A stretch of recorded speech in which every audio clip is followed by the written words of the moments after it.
The Honorable, the Judges of the United States Court of Appeals for the Fourth Circuit. Oyez, oyez, oyez. All persons having any manner or form of business before the Honorable, the United States Court of Appeals for the Fourth Circuit are admonished to draw nigh and give their attention, for the court is now sitting. God save the United States and this honorable court. May be seated. Ms. Shell.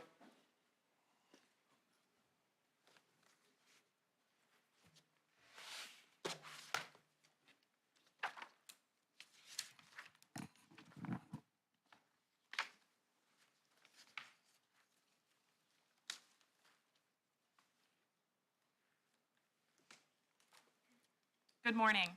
May it please the court. Alan McNeil was denied his Sixth Amendment right to counsel. After being charged with 3 felonies, he was appointed an attorney, but her representation of him was plagued by inaction. Most importantly, she failed to file a meritorious motion to suppress, which, if granted, would have resulted in suppression of all of the evidence and dismissal of the charges. Because of this— I'm sorry, counsel, just so I understand your argument on that. Is it your position that we can make that judgment now, or that there has to be a hearing before the district court on that question? Our position is that this court can make the judgment on ineffective assistance now, based on the record that we have. We don't know, don't we have to get some information about what the lawyer knew at the time, how much information had been conveyed to her, and then also whether she had some strategic reason for not bringing the motion? Our position is that there is no conceivable strategic reason under the circumstances of this case. Well, suppose the prosecutor thought that Mr. McNeil had committed a murder, but they didn't quite have the strongest case, but they were willing to charge him unless he pleaded guilty to this. Wouldn't that be a good reason? We just have no indication that anything like that was happening in this case. Well, that's the problem with giving it, with granting ineffective assistance now, because unlike in Gruninger and the Primo case, we don't have a record. So let me explain. This is our primary position. We do raise an alternative request that if this court were not to just hold that Mr. McNeil's counsel was ineffective based on this record, that we would be requesting then a remand for a hearing on that issue. But the reason why this record is different than some other cases where we do need a hearing on ineffectiveness is because we have the police reports and the warrant affidavit, the exact documents that Mr. McNeil's attorney had when she was making the decision of whether or not there was a viable suppression issue in this case. If that's the case, because the police reports don't say that the 2 people, the 2 children who answered the door said that their father wasn't home. That's not in the police reports, and it seems like you rely on that very heavily for your Fourth Amendment argument. So we don't know. Did the lawyer at the time, did your client tell his lawyer, oh, my 2 kids said I wasn't home? Like, how much information did she have when, if all she had was the police report, she doesn't really have much? The police reports say that the children were inside by themselves. But what if they said, my dad's in the backyard? Which is, our position is that that is an implication that Mr. McNeil is not in the house.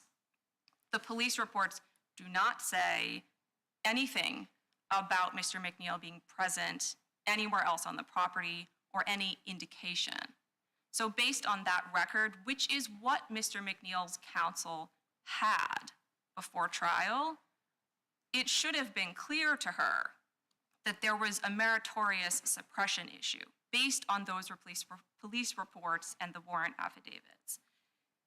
Those documents reveal that the police conducted an illegal search when they entered Mr. McNeil's backyard without probable cause or a warrant, and without any other justification for being there. This was an illegal fishing expedition. There is no justification for the officers' conduct. They did not have a warrant, which would be required to search Mr. McNeil's curtilage. And without a warrant, they were limited to acting as any member of the public might act. They could approach Mr. McNeil's front door, they could knock, and they could try to speak to whomever answered. But after learning that he was not home, they had to leave, just like a member of the public would do. But instead, they walked around his house, through his curtilage, into his backyard, and up to the shed in the back, where they ultimately collected all of the evidence against him. So our position is that the merits of this motion are clear and should have been obvious to Mr. McNeil's attorney as soon as she received those documents in discovery. And under the circumstances of this particular case, where there's no plea offer, there was no plea agreement, there could not have been strategic reasons for counsel not to file this motion. Mr. McNeil's attorney had him plead guilty to the entire indictment, all of the charges, with no plea agreement and no limit on his sentencing exposure. He received no meaningful benefit for this plea. All he got was a 1-point reduction in the recommended sentencing range for the early plea, but this didn't even guarantee a shorter sentence. Can I ask you a question about the plea-related ineffective assistance claims? Sure. Are you making an argument now that trial counsel was ineffective for permitting Mr. McNeil to plead guilty without an agreement? No, Your Honor. Okay, because it seems like that was an argument in front of the district court, but you're no longer raising it No, on and I appeal. apologize if that was No, unclear. I just want to make sure I understand. Yes, no, just in the context of looking at the Fourth Amendment claim, and that on the one hand, we have a very strong motion that, if granted, would have resulted in dismissal. And on the other hand, there's no benefit to Mr. McNeil's plea in this case because he didn't even have a plea agreement. He pled guilty to the entire indictment. I mean, counsel might have been trying to negotiate a plea. We don't have any indication of that. And Mr. McNeil alleges in his petition that he asked her to negotiate to speak with government, and she didn't. On the plea point, what exactly are the claims you are raising now, as I understand it, not that it was ineffective to allow the defendant to plead guilty with no upside, but rather a failure to negotiate a plea, and also maybe a failure to transmit a plea offer? So the claims in our first set of briefing, which is what I have focused my argument on today thus far, are ineffective assistance for failing to file a motion to suppress. Yeah, I'm sorry, but so are you not raising any other, I'm just Yes, putting to one side the motion to suppress. What else Sure. are you raising? Sure, so the issues that are raised in our supplemental briefing, which was on the second grant of a COA, there are two claims there. One is ineffectiveness for failing to negotiate with the government or potentially communicate a plea offer if one was made. That's one claim, but it kind of has two parts to it, because on the one hand, there is Mr. McNeil asking his attorney to negotiate, and he alleges that she did not. On the other hand, if a plea offer was made, one was not communicated. That's one claim raised in the supplemental briefing. And then the second claim in the supplemental briefing was a failure to investigate. I'm sorry, on the one, I will stop in a minute, but on the one claim related to the plea, the claim is, because, the law treats those two things quite differently, failure to transmit a plea offer versus failure to negotiate. And so I'm just trying to get my hands around sort of what is the claim. Yes, so Mr. McNeil alleged both. And again, this is in our supplemental briefing. He alleged that his attorney, that he asked her to speak with the prosecutor and she did not do so. So she did not try to get a plea bargain for him, on the one hand. On the other hand, he also alleges, and this is, I believe, undisputed, that no plea offer was communicated to Mr. McNeil. Under the circumstances of this case, it is likely that an offer was made, as they often are, and it was not communicated. So those are the two Alternative, parts. but they sound alternative, right? They can't both be right. Well, I think the common theme here is inaction. Mr. McNeil's attorney just failed to act on his behalf. So she didn't affirmatively try to negotiate, and she also wasn't communicating with him. And so if an offer was made to her, even if she didn't initiate the negotiations, she didn't communicate that to him. Turning back to... Can I just ask you a question on the ineffective assistance issue? You contend that the Gruninger test applies here, but that has been applied primarily in cases where the case goes to trial, not on pleas. And the Primo rule, one could argue, applies to a plea case. How do you distinguish, why should we not apply the Primo rule? Primo, Gruninger, Presley, these are all the Strickland standard. They are just applications of the Strickland standard to different circumstances. Right. The Presley-Gruninger analysis that this court has applied fits this case because that is designed for scenarios where counsel was ineffective for failing to file a motion to suppress, which is the primary allegation here. In this court's decisions, in Presley, in Gruninger, there was nothing about that analysis that depended on the defendant having gone to trial instead of taking a plea. It is a specific application of the Strickland standard that fits this scenario.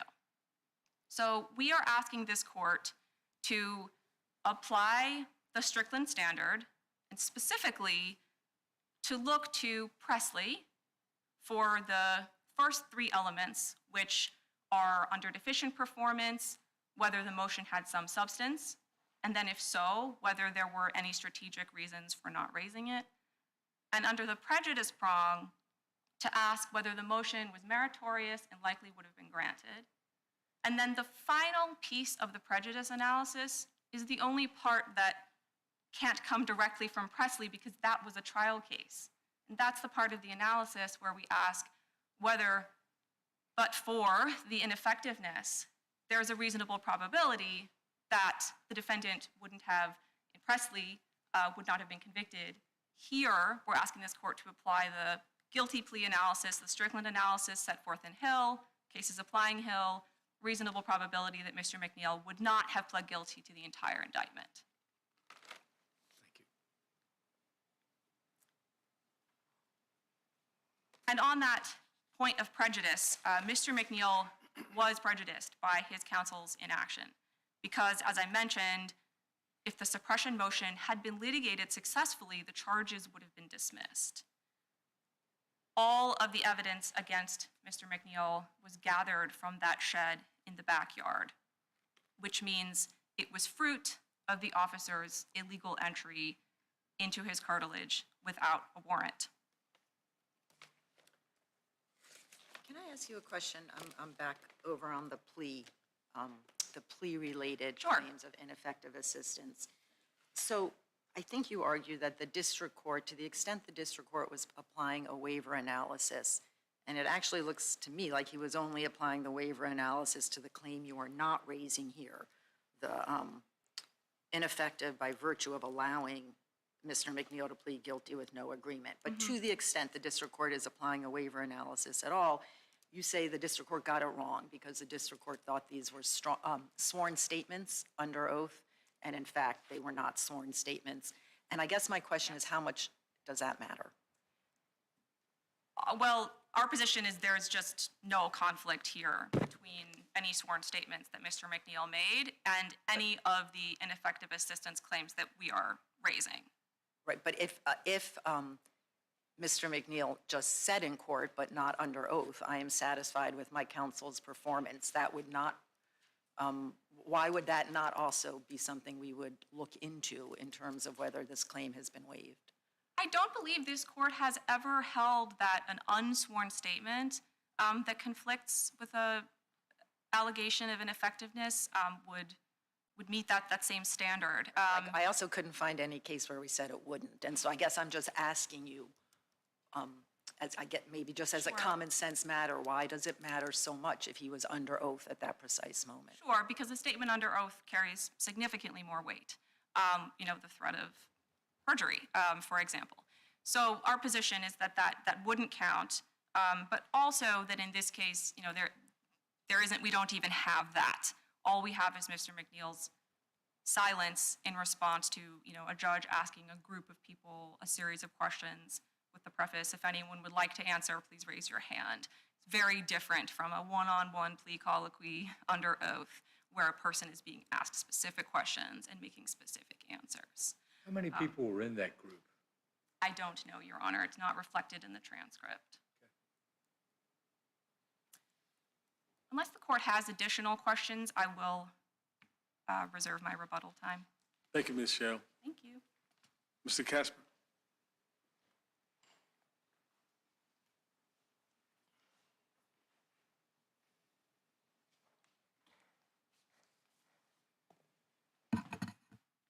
May it please the court, Andrew Casper on behalf of the United States. I would like to start with the standard of review for the ineffective assistance of counsel claim related to the failure to file a motion to suppress. With respect to my colleague, we do believe there is a material difference between the primo standard, which was applied in the context of a guilty plea as opposed to a case that proceeded to trial, and the standard from Gruninger and Presley. The primo standard for the deficient performance prong is a no competent attorney standard. By contrast, the Gruninger standard is a standard that looks at whether the motion would have had some substance, which is, we believe, a materially different standard than no competent attorney, and then also whether there were reasonable strategic reasons for the counsel not to file the Mr. motion. Casper, would you keep your voice up a little? You're trailing off a bit. Thank you. I apologize, the microphone is falling down.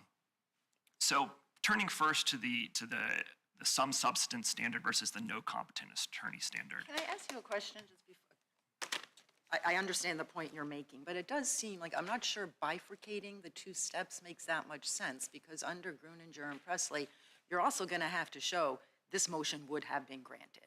So maybe that's really the difference, no competent attorney versus meritorious would have been granted.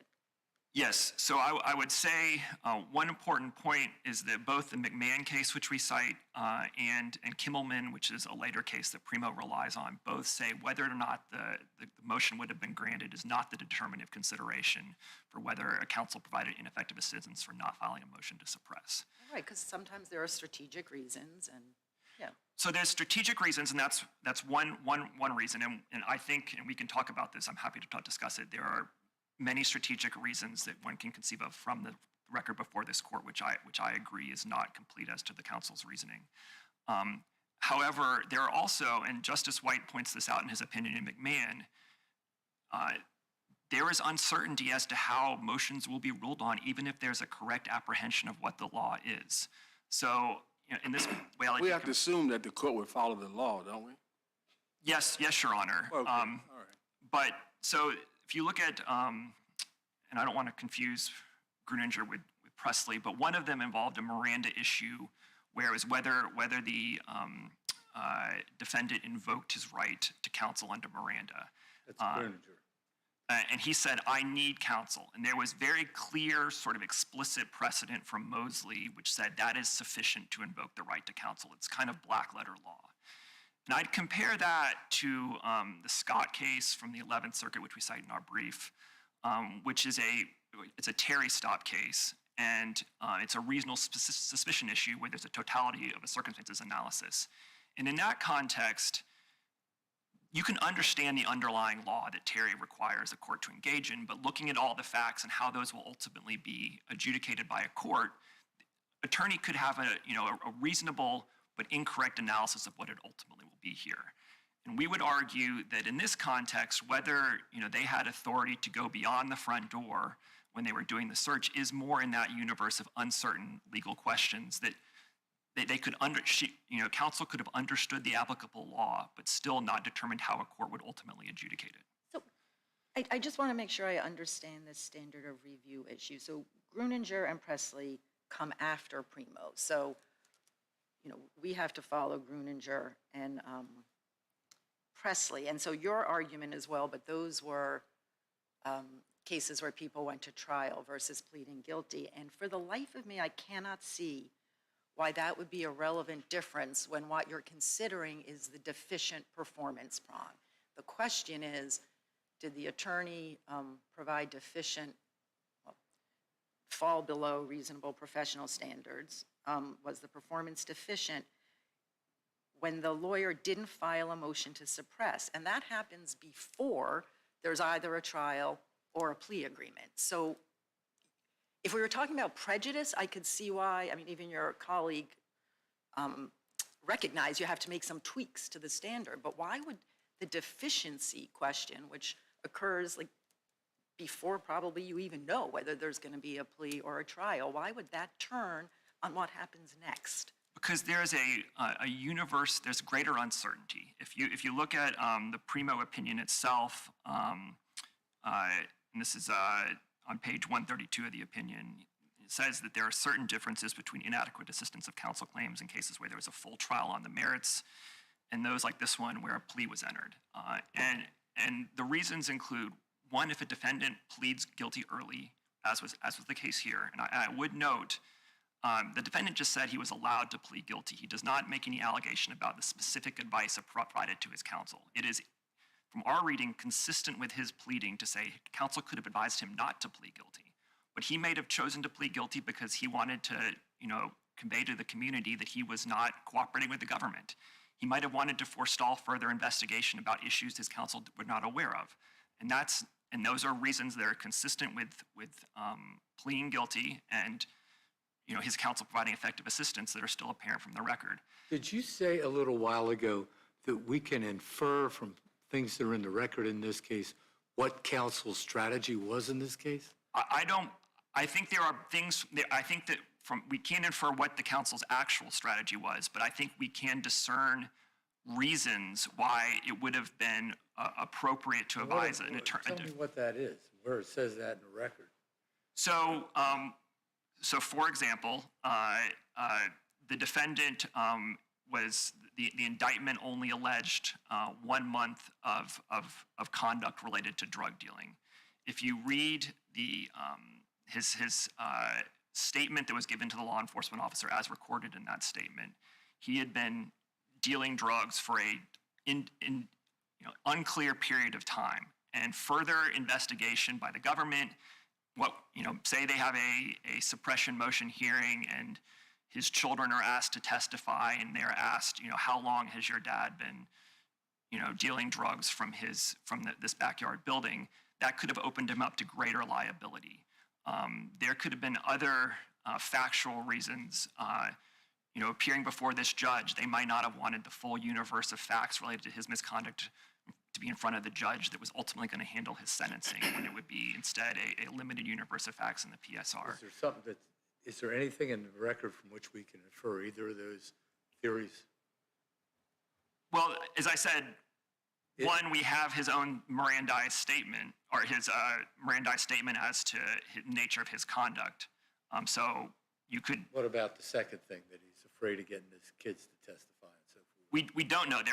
I will say there are cases, and I think Scott is one of these cases, where courts have recognized that is a reason to choose to plead guilty early. As the judge once said to me, you can find anything in an FSUP opinion if you look far enough.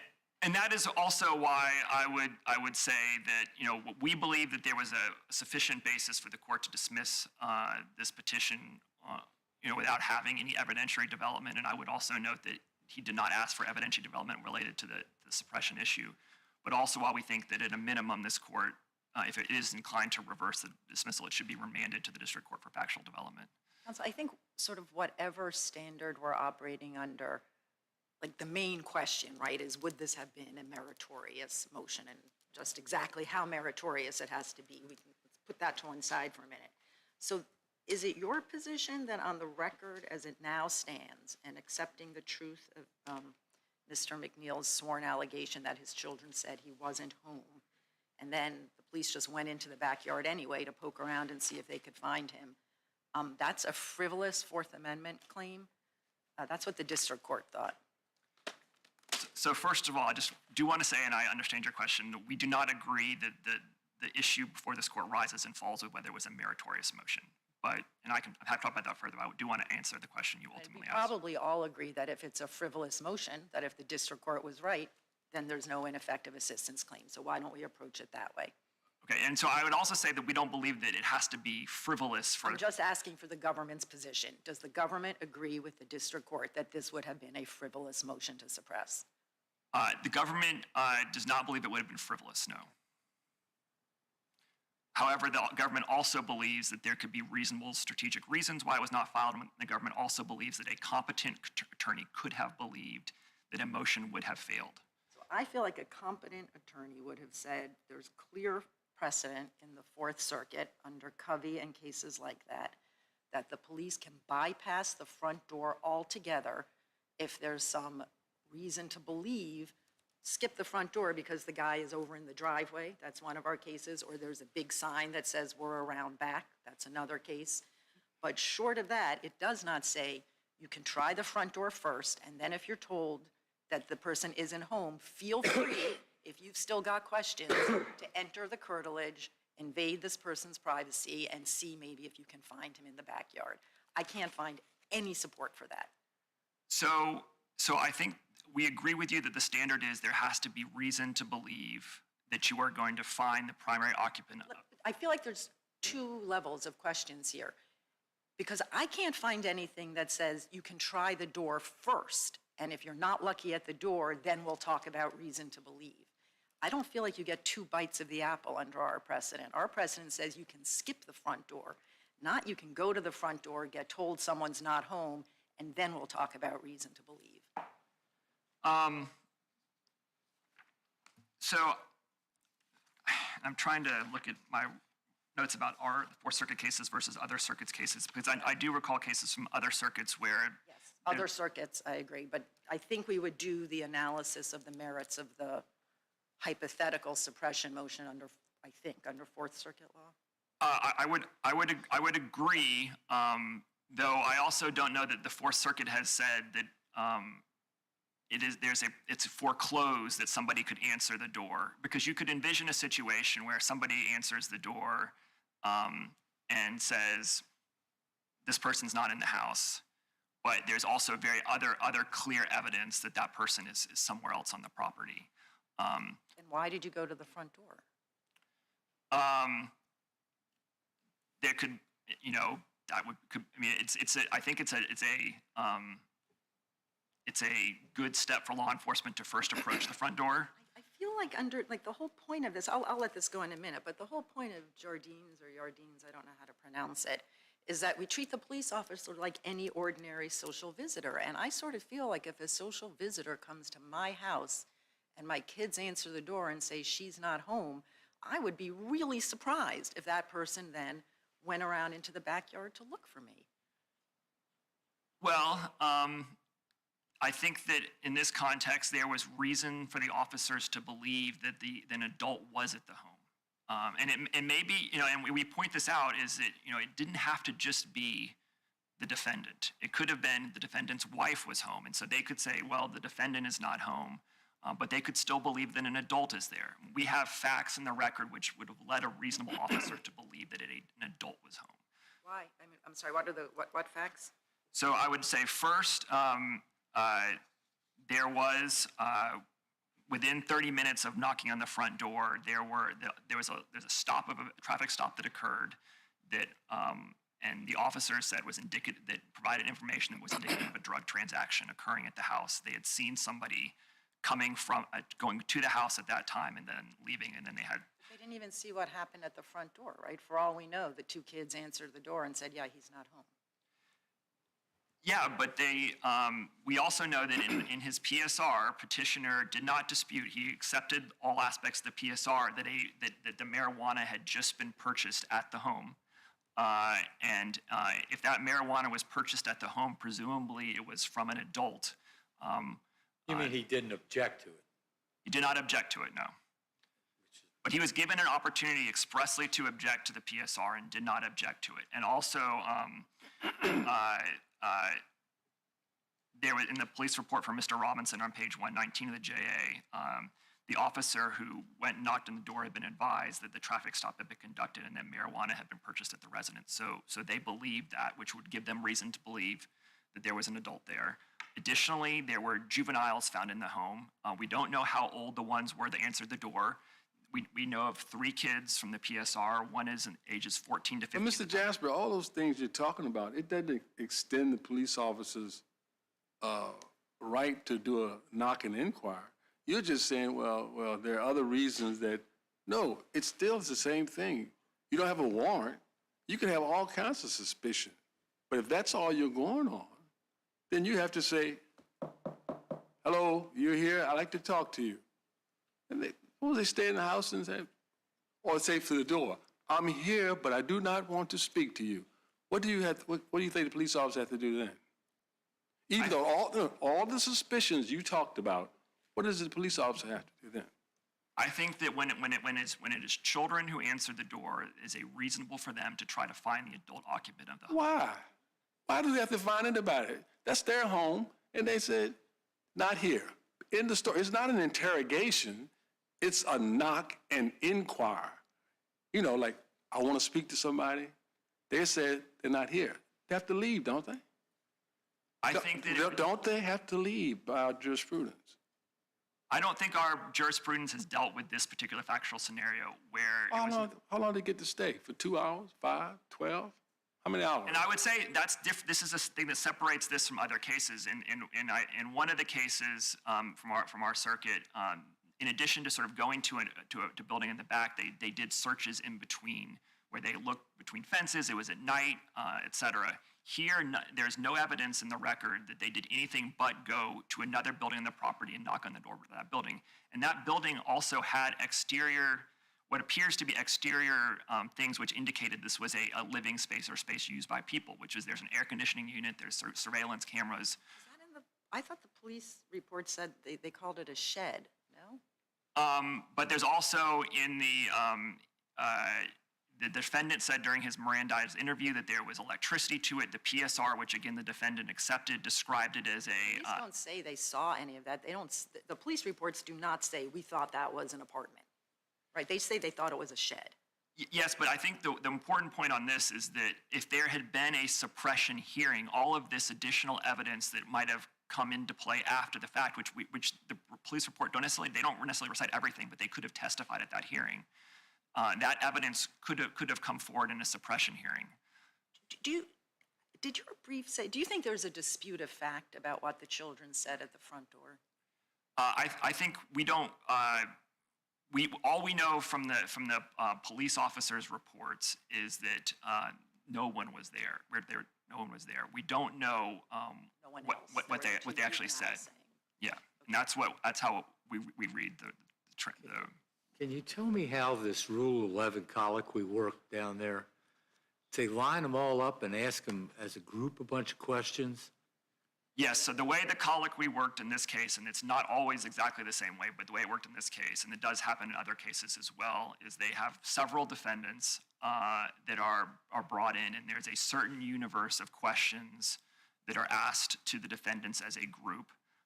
And then the defendants are sworn and individually asked. In this case, I think there's 2 important things that he was asked. 1, did you understand all of my prior questions? And 2, did you answer my prior questions truthfully? And then they also go through a number of inquiries specific to the guilty plea. You know, do you understand the nature of the charges against you? Do you understand you have the right not to plead guilty? you understand the sentencing consequences of what you're doing. So there is a sort of a two-part process. One is a group process, and then one is an individualized process. Whoa.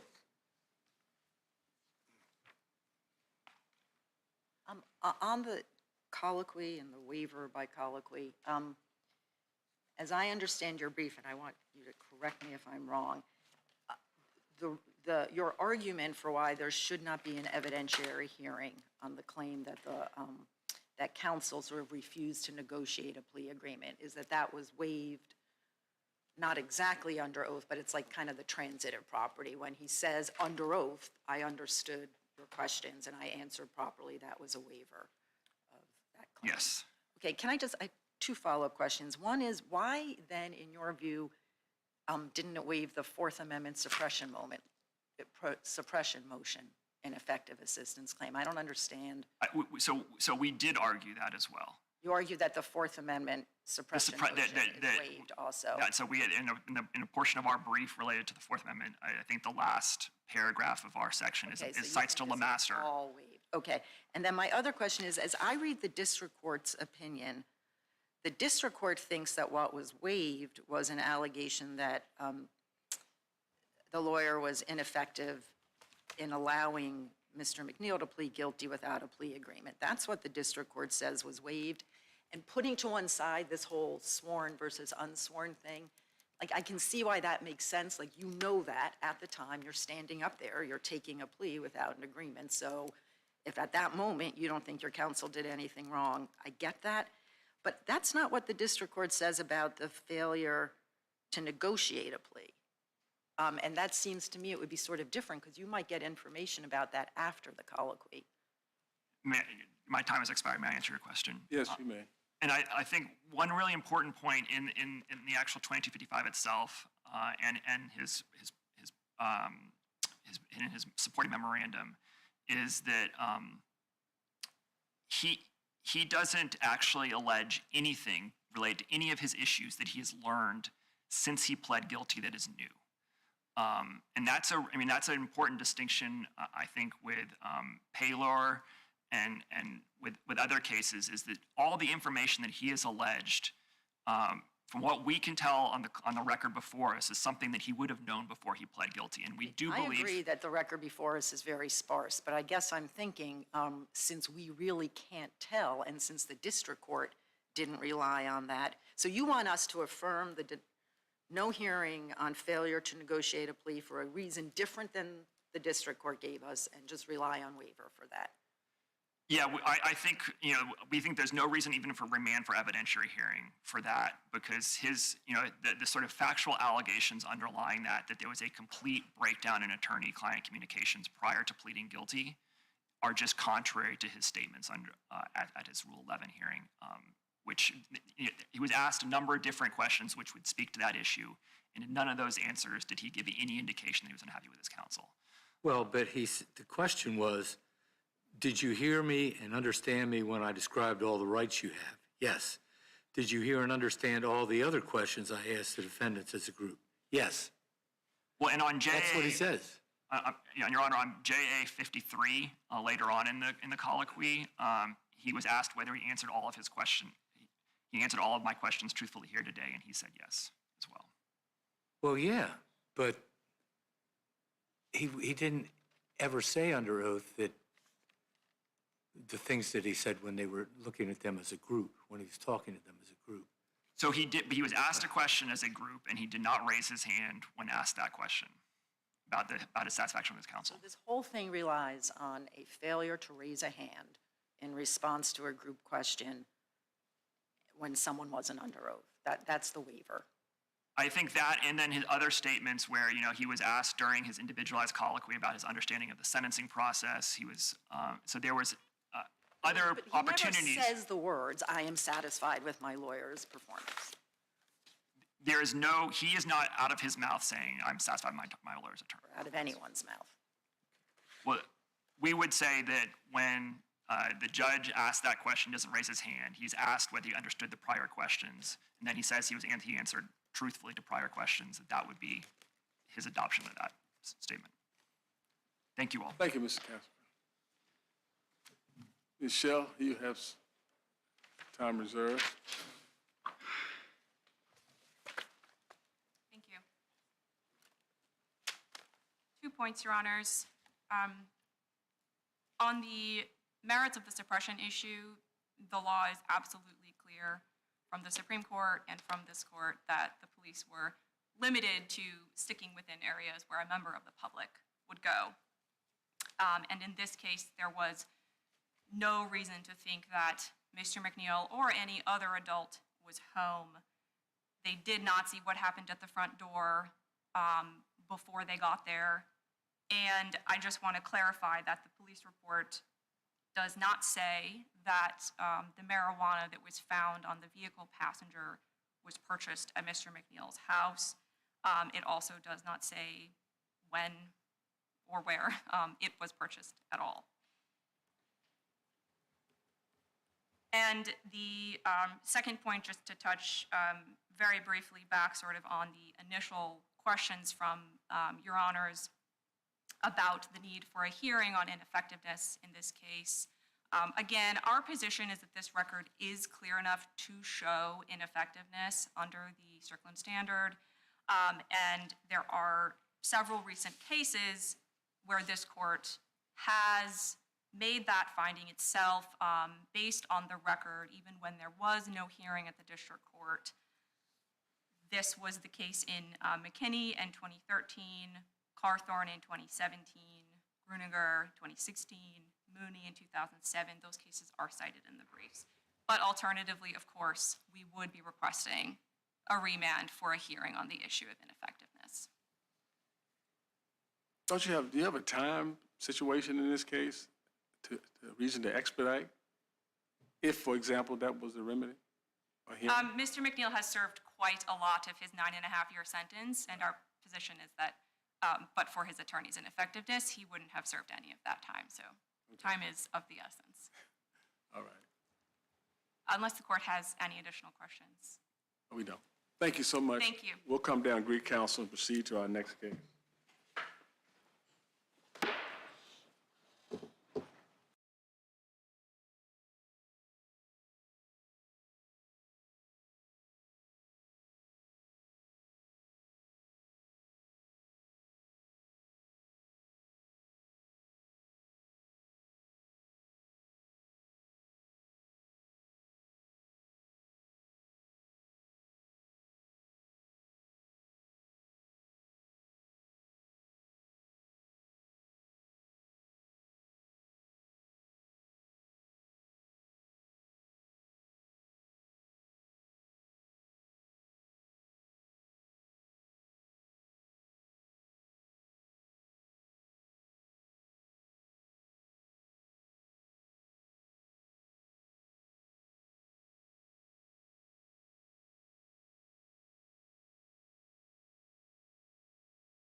May it please the court, good morning. Attorney Dana Duncan on behalf of Matthew Linger. Mr. Linger is a younger individual under the Social Security Act. The two primary conditions that he has that are relevant to the proceedings today is he suffers from severe coronary artery disease, as well as a cognitive loss as measured by various psychological and mental health tools. While I would say that I would disagree with the administrative law judge's assessment of his physical limitations, that issue was not raised in this particular case because even though as I indicated, I disagree, the medical evidence is probably close enough that there would be an issue of asking this court to reweigh that. So we're focusing on the mental health issues.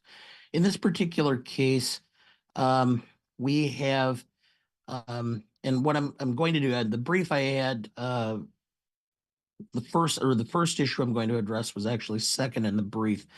But given the court's recent decision since the briefing in this case in Oaks, I think it is relevant and poignant to point out the second issue first. And that's specifically the medical opinion rule under 20 CFR 404.1520C.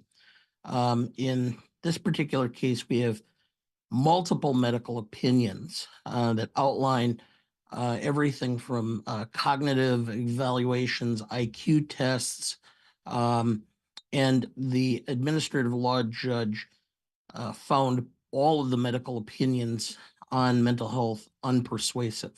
That includes the state agency assessments. So therefore, then he had no medical opinion that he found persuasive.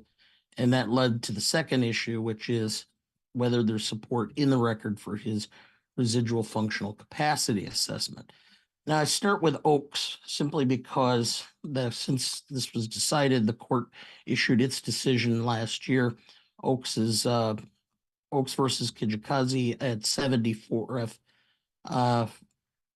or 74th fourth edition 207.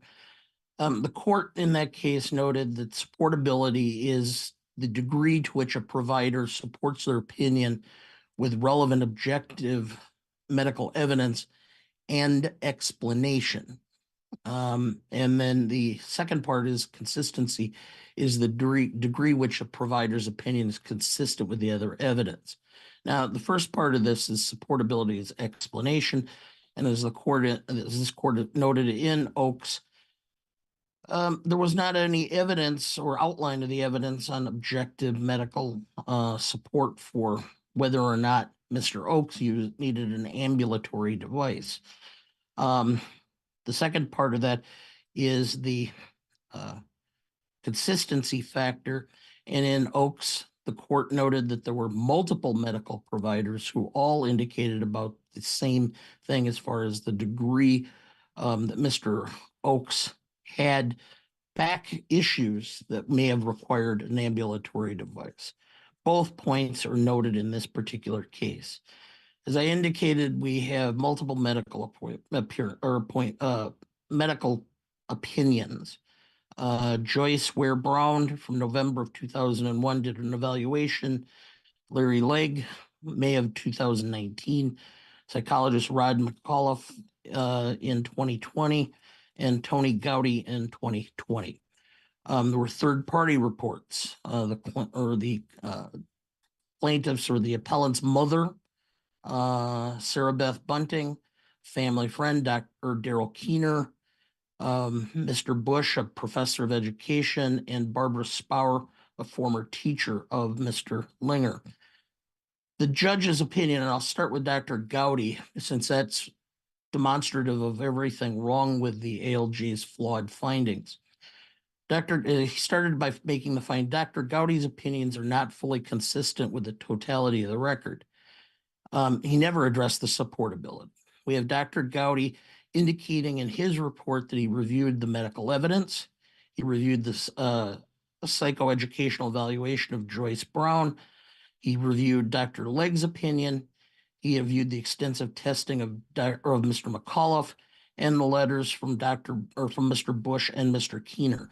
None of that is addressed by the judge as to whether that does or does not support the Dr. Gowdy's opinion.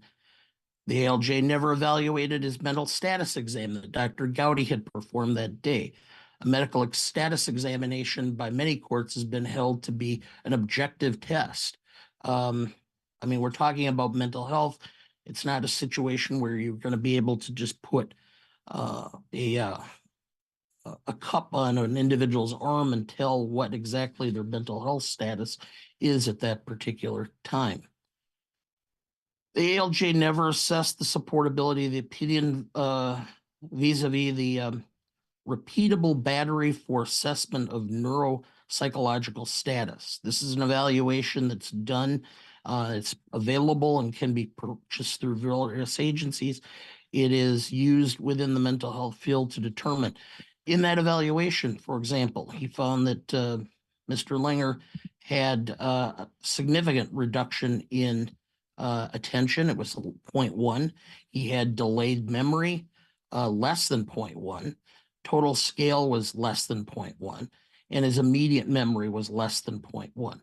Now, these are significant because if Dr.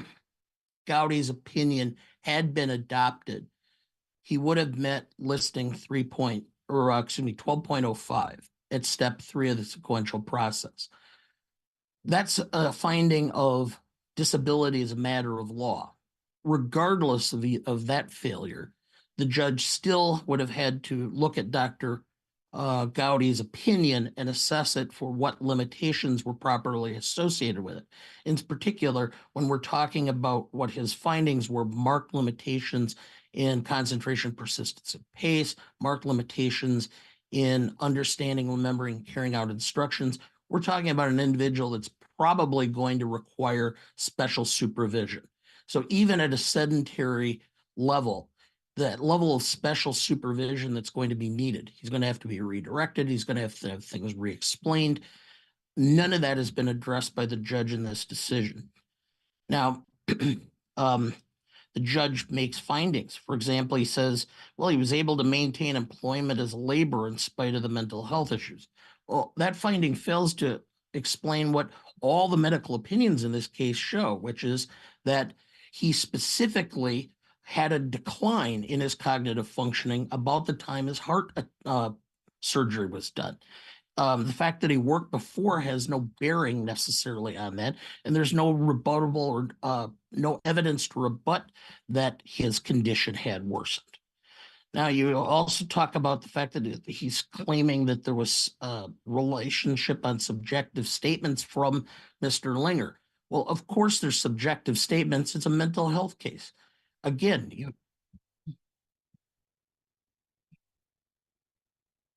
sure.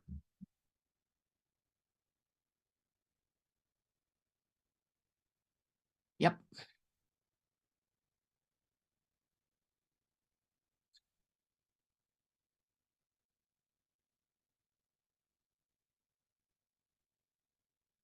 Correct. So,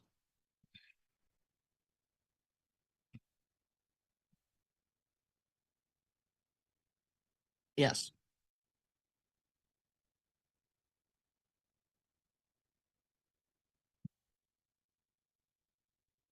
There's not.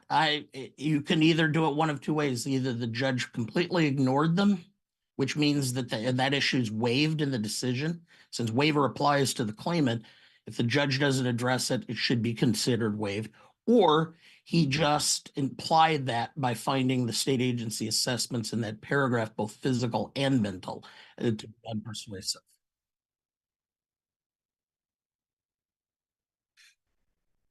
Correct. No, I would say not. He just never addressed it.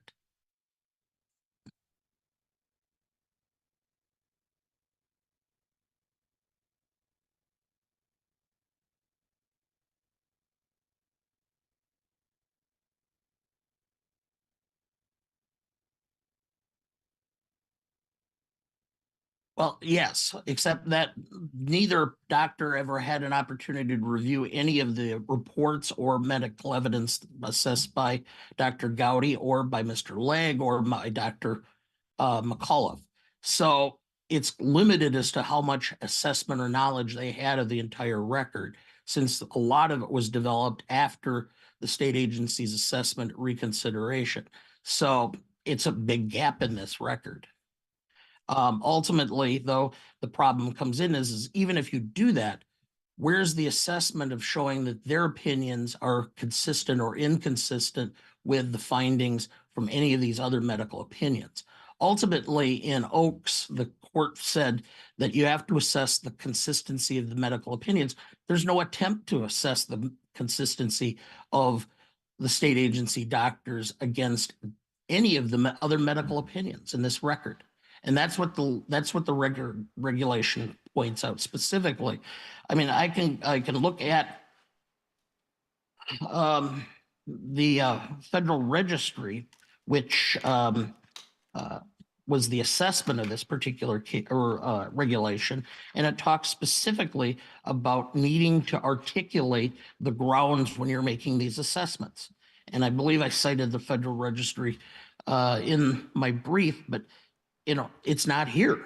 And we're stuck with a very mild aspect of this as far as what exactly is there, as far as evidence to support his conclusions. Alls we have are statements of him, saying that he was working, saying that there was a mental status exam that showed an improvement. Well, that medical status examination was done by a neurologist in a context of him complaining about a neurological problem. It was decontextualized and really, it's not the same as having a mental health expert do a mental status examination. Other than those 3 points, there's very little evidence to support the ALJ's assessment of either supportability or credibility of these medical opinions. And then, well, I think I'm over time. If I have anything left, I'll save it for rebuttal unless there are any questions. Thank you, Mr. Duncan. Mr. Summers?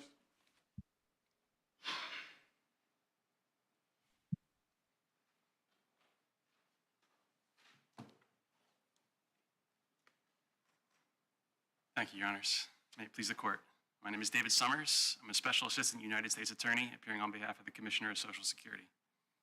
This case is about the finder of fact in Mr. Linger's disability claim, the ALJ, agreeing that he had a severe intellectual disorder, but that those challenges did not foreclose all manner of substantial gainful activity. Instead, the ALJ found that working remained a possibility for Mr. Linger, a young man still in his 30s, but not just any type of work. The ALJ found the work could not be complex, nothing more than simple tasks and decisions. The tasks would also have to be routine and repetitive. The pace could not be fast or externally set by an assembly line or piecemeal quota. The need to interact with others would need to be limited. It could only do that occasionally. And perhaps most importantly, any change in work responsibilities would need to be explained ahead of time and implemented gradually. The substantial evidence standard that applies here presents the question, does this finding qualify as one of potentially many reasonable possibilities presented by this record? Was it within the ALJ's zone of choice in light of the evidence? If we follow the path the ALJ took through the evidence, the answer is yes. Now, the start for that path is that Mr. Linger had the capacity to handle this type of simple work in the past. He successfully worked as a shuttle driver, a Walmart stocker, and as a laborer. And this starting point is not in dispute. Mr. Linger admits that he can perform simple work, in his brief and in argument here. And with that as the starting place, the ALJ's decision then points to the substantial evidence that did not show a material worsening in Mr. Linger's baseline functioning. There are at least 3 lines of evidence that light the path here. The first was Mr. Linger's treatment history. As the ALJ discussed, Linger's doctors observed that he was generally doing well after his early 2019 heart surgery, and his doctors did not observe a decline in cognition or intellectual functioning. It never appeared as a problem. Second line of evidence were clinical observations made by medical professionals, including the independent psychologist, Mr. Legg, and a treating neurosurgeon, Dr. Batia. The ALJ cites these at 81 in the decision, or 81 in the joint appendix in the decision, and references them again later when discussing the opinion evidence. Mr. Legg observed that Linger's concentration was only mildly deficient, and his thought process, thought content, insight, judgment, memory, persistence, and pace and social functioning were within normal limits.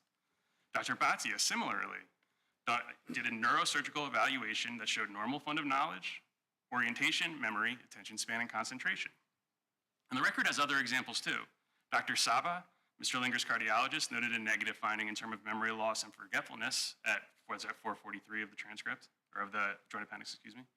There was a reference to no memory loss made at a cardiac ultrasound. That's at 848. And Dr. Solomon, Mr. Linger's cardiac surgeon, documented normal memory in his treatment notes, and that's at 477. And then the third line of evidence that sort of layers on top of these two is Mr. Linger's activities. There was evidence here that Mr. Linger engaged in simple tasks in his daily life, some basic yard maintenance, weed eating, cutting brush. He could drive a car, he could handle household chores, and he independently cared for his young preschool-age daughter. He lived with his mother, and he needed help, certainly caring for her in terms of Driving a car was limited to about 3 miles, two or three times a week to the same location and back. That's not quite generally being able to drive, is it? I mean, it's an ability to drive that I think. Yeah, he can operate a car with a consistent path back and forth, but that's a bit stretched to say he drives.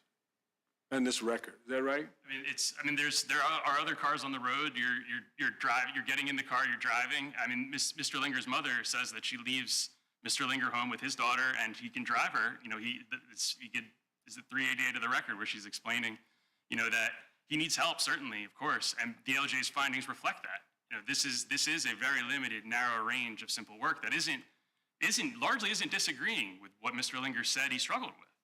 And when Mr. Linger testified, he said, you know, I struggled with when they had to do multiple tasks across the job site and move around different places. And the ALJ's response there is, Well, in terms of sedentary work, doesn't it say that you should eschew work that's fast-paced, procedures such as assembly line work and meal quotas? Aren't you to avoid those kind of jobs? exactly, But do you know of anybody who have you sorting boats as one of them you say you could do? They're gonna let you be able to sort one boat in 20 minutes, another one. And that is a pace job that requires, at the end of the day, 8 hours. You say, how many of you got? Well, I've only done 10 boats and everybody else is doing 500 in 8 hours. I mean, that seems to be contrary to what you say the limitation is. I never heard of a boat sorting, I guess, that exists, but it's like taking a boat and you got to put it in this bin and that bin. Is that right? Because it's your case, so you're telling him what universe of jobs there are. There are 15,000 of those jobs where you can sort boats. Are you going to just sort one at a time, and if you get frustrated, you can take an hour to put the next one in? How many? That's exactly what it says. It says, avoid assembly quotas and meal type things in fast pace. That's exactly, you're telling him he has to do what you said that he can't do. well, what the ALJ's finding there is explaining that it's the type of pace that you don't necessarily have to slow up anybody else on the job. So that's what the ALJ is conveying there, and the ALJ is. What did the ALJ, did they have any experience with seeing somebody sorting bolts all day? What the ALJ does is the ALJ presented that limitation. He presented that, but there's no evidence of that. You know, you ever worked at a factory? No. I have. And you know, and it was dealing with tobacco, and it was dealing with cigarettes. It was thousands of cigarettes in the 8-hour period, back and forth. I never seen anybody working on the job where they could just. That's the whole. Well, his IQ is what, 60, right? It's very low IQ. It looks like the ALJ didn't put any stock in the people who observed him on his last job. They said he got frustrated, it was difficult for him. He said he couldn't understand. I mean, that's important in terms of his last job. There's no analysis of that at all. With the ALJ's analysis of that is going through and talking about Dr. Gowdy and Mr. McCullough, because Dr. McCowdy and Mr. McCullough rely on them. And as the district court explained in its decision, you know, the ALJ's, you know, as the district court said in its decision, the ALJ references that coworker reference when talking about Dr. Gowdy. Gave little, no account to it. I mean, I think the ALJ does give account to it. The ALJ was not persuaded, in light of the other evidence, that suggested But you know, complete inability. in law, don't we call it the best evidence? Someone who saw you do your last job, a person who has no stake in here at all, and saying, look, I saw him. I saw his frustration. I saw it was difficult for him, which is consistent with his intellectual limitations. And then you say he shouldn't have something that's fast-paced, shouldn't be assembly, yet you say he can sort bolts. It doesn't make a lot of sense in terms of dealing with a person who, you know, he tried to work. I mean, that kind of thing. It's no evidence of malingering here. You didn't give him a malingering scale, like he's faking it. It just seems inconsistent based on this record that you have. I think the ALJ's decision shows that the ALJ was grappling with that exact thing. And the ALJ's analysis there is, you know, I'm looking at, you know, his ability to work in the past. That's the starting place. And then I look at how his treatment progressed. Because the evidence that Mr. Linger put forward is that, you know, his physical condition declined, and because of that is the reason for his cognitive decline. And so then the ALJ looks at, okay, those treatment records, they don't necessarily show that. He has Mr. Legg's examination, where Mr. Legg, you know, notes the incredibly low, the low IQ. You know, so it's a very low IQ score for sure. But also there's evidence of adaptive functioning, of the ability to overcome that and be able to have mildly deficient in concentration with, a pace finding of within normal limits from Mr. Legg. That's an important aspect of this that suggests that maybe the pace isn't so severe as Your Honor suggested there in terms of, sorting bolts or whatever the activities that are found there. And then you layer on top of that, the evidence about his activities, which wasn't just driving. It was also, handling, there's evidence of him working and handling simple maintenance activities. Him caring for his daughter is very significant. She's 4 years old. He says he does, in his testimony was that he did it by himself, with just a little bit of help. And that, is a significant thing that The grandmom was in the home, right? But she worked full time and she left him at home with his daughter. You'd be surprised how much mom and grandmom and dad prepare for things, even when they're gone, have it in place. This is ready here, the clothes are set out, all those things like that, And so, but there's nothing in the record at all where you even consider that as just like you said, driving. And then when you look at that, it's not quite driving. But I just don't know. I mean, do you know what the bolt, I thought that was fascinating. What is bolt separation or? I believe you're referring to the final assembler job that's identified by the vocational expert. Yeah, what is that? It's so the sort and bolt. So what is that? The ALJ relies on the vocational expert there to identify the work that the ALJ ever been there and seen these jobs that he's assigning people that they can do? I mean, the ALJ relies on the vocational expert for that, and there hasn't been any challenge. There was no challenge before the ALJ. There's no challenge, and that, to be clear, vocational expert is just giving examples. The vocational expert's testimony is that I'm giving examples of jobs that he could perform, and then he chose that one, and then there was no objection there. There was nothing to challenge that, and then it is never, well, not challenged in district court, the idea that this range of work would then be, present with a significant number of jobs. It's, like as you said, it's 10,000, 15,000, 25,000. It's not a huge number of jobs, but it's, the disability program is set up this way. This is the way Congress set it up. And so we're... and these 15,000 jobs, is that United States, the nationwide? Yes. So we don't know how many might be in the state he lived in, let alone... Not specifically, no. Not basically. So he may have to move to California or to Minnesota or whatever. Yeah, and that's part of the disability program that Congress has set up doesn't let that be taken into account, the idea of that you would have to move for the job. And then I'd also add that nuances of human experience are irrelevant. It's right. I don't want to say yes to that, but it is. I know you don't. There is an because it doesn't. All right. That's all the questions I have. But go ahead. I just want to also add that the ALJ's decision does reflect consideration of Drs. Roman and Hersey, the state agencies. There is a reference. Excuse me. I just need to find the page. It's 83 of the transcript at the top of the page where the ALJ says like he is finding Mr. Linger somewhat more mentally limited than those doctors did, and he's doing that, but also agreeing with them that he's nonetheless capable of gainful employment, as will be discussed below. So the ALJ is then sort of referencing the later discussion, particularly when talking about Dr. McCullough, where the ALJ is lining up these three lines of evidence that I've been discussing and saying, here's where I see, that this is the right result for Mr. Linger. Can I ask you a question? Because it's sort of an interesting case because a big part of the claim, the physical limitations, is not in front of us. But the ALJ says sort of, I'm kind of in between the state and the claimant. And the RFC I am coming up with is more restrictive than the one that the agency was using. And is that happening over on the physical side that it doesn't, if you have to look it up, it doesn't matter. I was just trying to, it is hard because I don't remember it off the top of my head, but it's I okay. suspect that the state agency consultants perhaps had found light work and not sedentary, which is, that sounds right. I think it was on the more physical physically side, taxing. Yeah. So that was really sort of where it was going. And then I'll just close by just saying that, again, like the standard of review here is deferential, and we are talking about one of the many reasonable possibilities, the zone of choice. Could a reasonable mind possibly come to this result? And that is where I think the ALJ's decision should be affirmed in this case. Thank you. What about, just one, some physical type thing?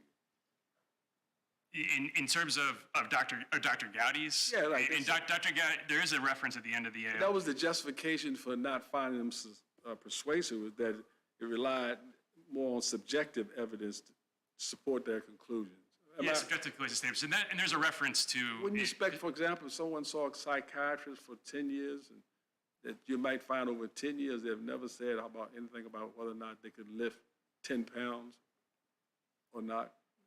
Because it's just not their field. That's not what they're looking at. I'm sorry, I'm not sure. Never mind. I'm not sure I'm understanding the question. Never mind. Why would you expect to have something other than subjective type things?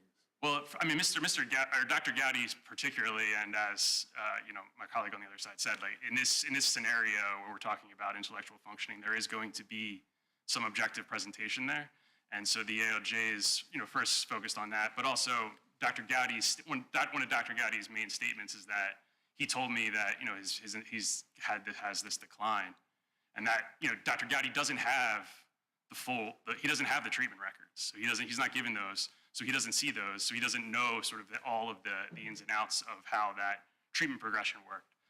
So then the reliance on the subjective statements there becomes just a little less persuasive for the ALJ. But the main focus of the ALJ's analysis here, this turned on the consistency factor. Counsel referenced the supportability factor, and the ALJ talks, there's Dr. Gowdy's is a full single-space page in this decision. It's discussing Dr. Gowdy and then a half page for Dr. McCullough. The ALJ is focused on what these doctors, he's grappling with what these doctors said, but just finds these other pieces of evidence, to not carry the day. And because a reasonable mind could do that, we ask that the decision be affirmed. All right, thank you.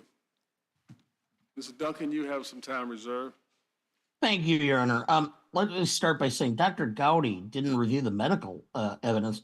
The first page of his report says he reviewed the records provided or the records available. It also says that he reviewed all of the other medical opinions. Now, we talked about Mr. League's opinion. Let me just point on the middle of that opinion, or excuse me, it's on page 4 of that opinion. Judged to be within normal limits, but he could recall only 3 of 4 words given to him 5 minutes prior to his request. So, in other words, he's forgetting a simple word within 5 minutes. And that is consistent with what we're talking about here. We have an IQ test of 60, full scale. We have a cognitive loss evidenced by the fact that he has a 55 for processing speed.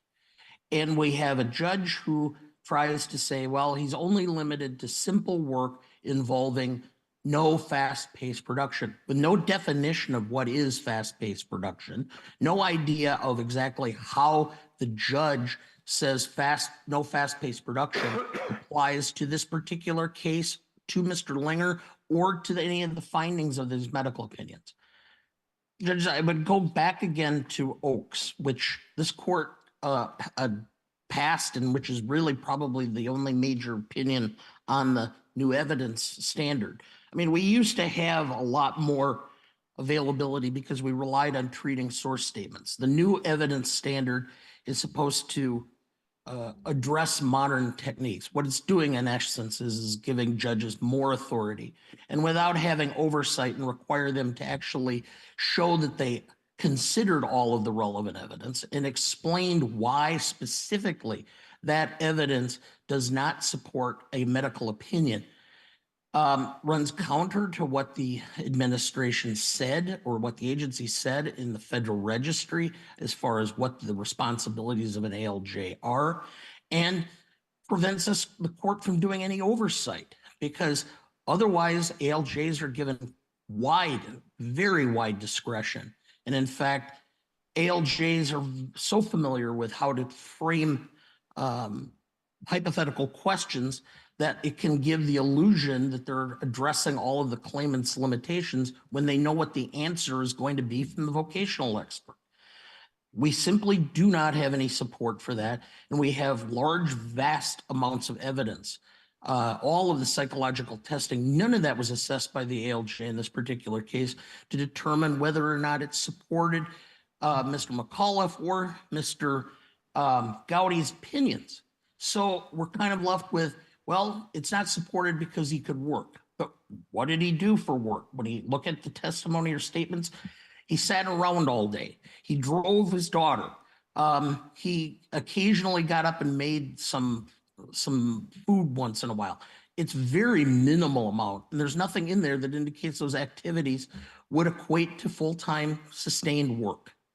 And subjective statements, as I've indicated, they're not. They're relying on testing and the opinions of other medical experts who have assessed his case, as well as opinions and testimony from other individuals who they found credible based upon the testing. That's ultimately the case. And in this particular case, the limitation is that he cannot sustain competitive work in even the most simple, basic of conditions because of the cognitive loss, as evidenced by multiple medical opinions. So thank you, Your Honors, for your time and patience.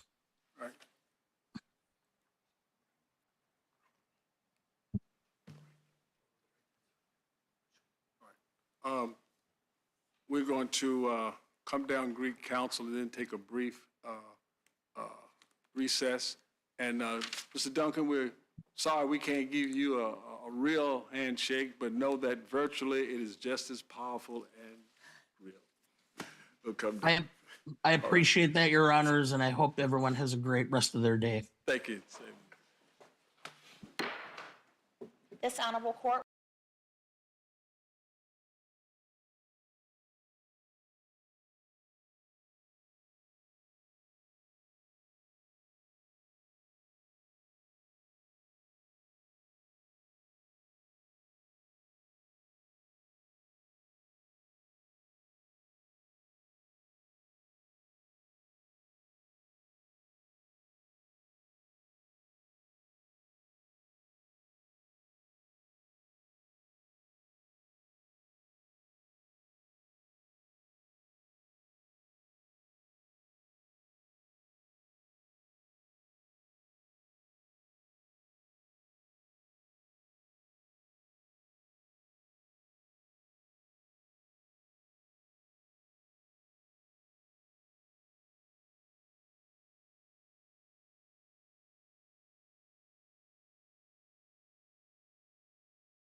The Honorable, the Judges of the United States Court of Appeals for the Fourth Circuit.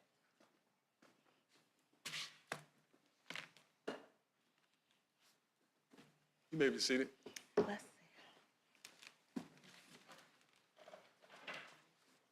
see. Mr. Seamers? What happened, Mr.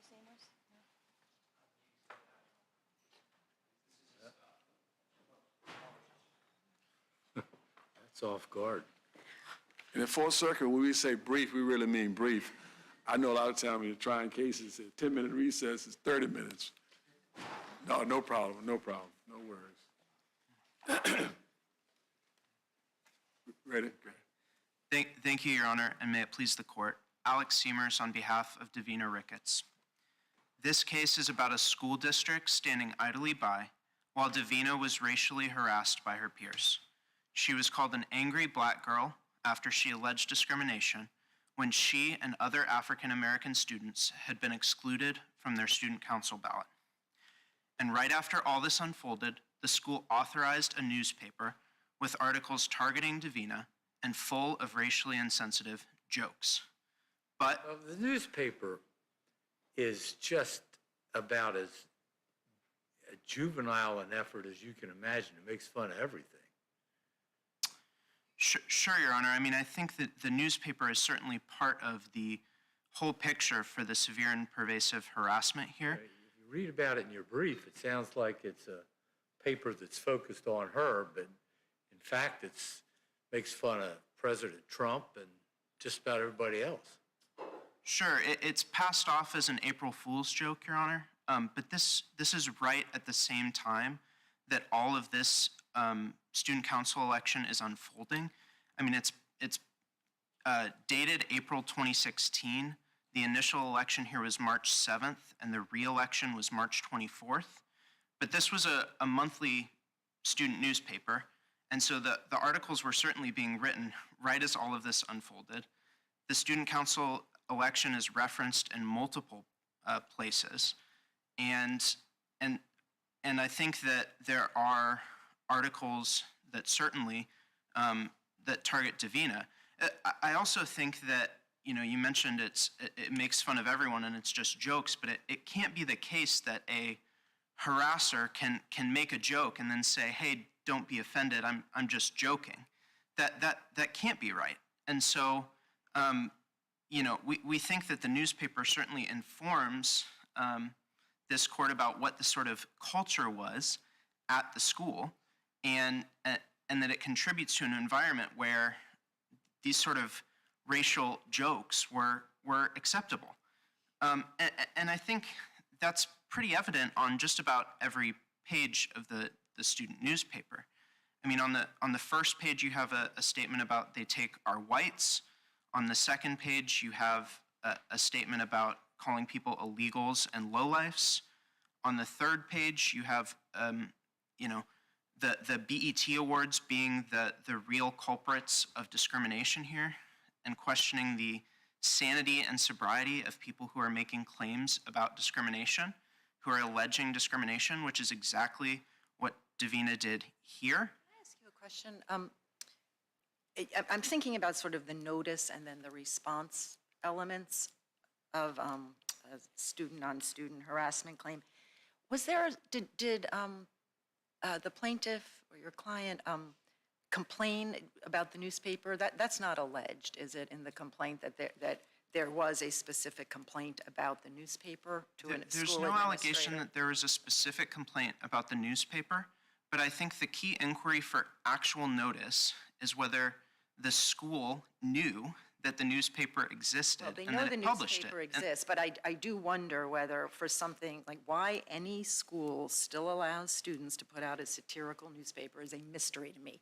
But I do wonder whether when it comes to, you know, trying to figure out what is between the lines of a newspaper, like you have to do just a little bit of constructing to get to your inferences about the newspaper. And so obviously the administration knows the newspaper is out there, but they may not be on notice of how it could reasonably be construed as targeting your client. Well, a couple of points there. I don't think there's I mean, at the pleading stage here, And we're at the pleading stage with a pro se liberal standard where this court is supposed to construe Davina's pleadings to raise the strongest arguments that it suggests, and where the Supreme Court has said that pro se litigants are supposed to be held to less stringent standards. So I think it's certainly plausible that when you read this newspaper and you think about the timing here, that these articles are referring to Davina. I mean, Right, is the newspaper a big part of your case? I feel like you've spent half your argument time now, and we started it, in fairness, but well, I certainly think that it's part of the whole picture here, but it is important that this court steps back and looks at the whole picture. This court has repeatedly said as much in the Jennings case, in the Laurent Workman case, to say that you have to think about the cumulative effect of the harassment and the totality of the circumstances here.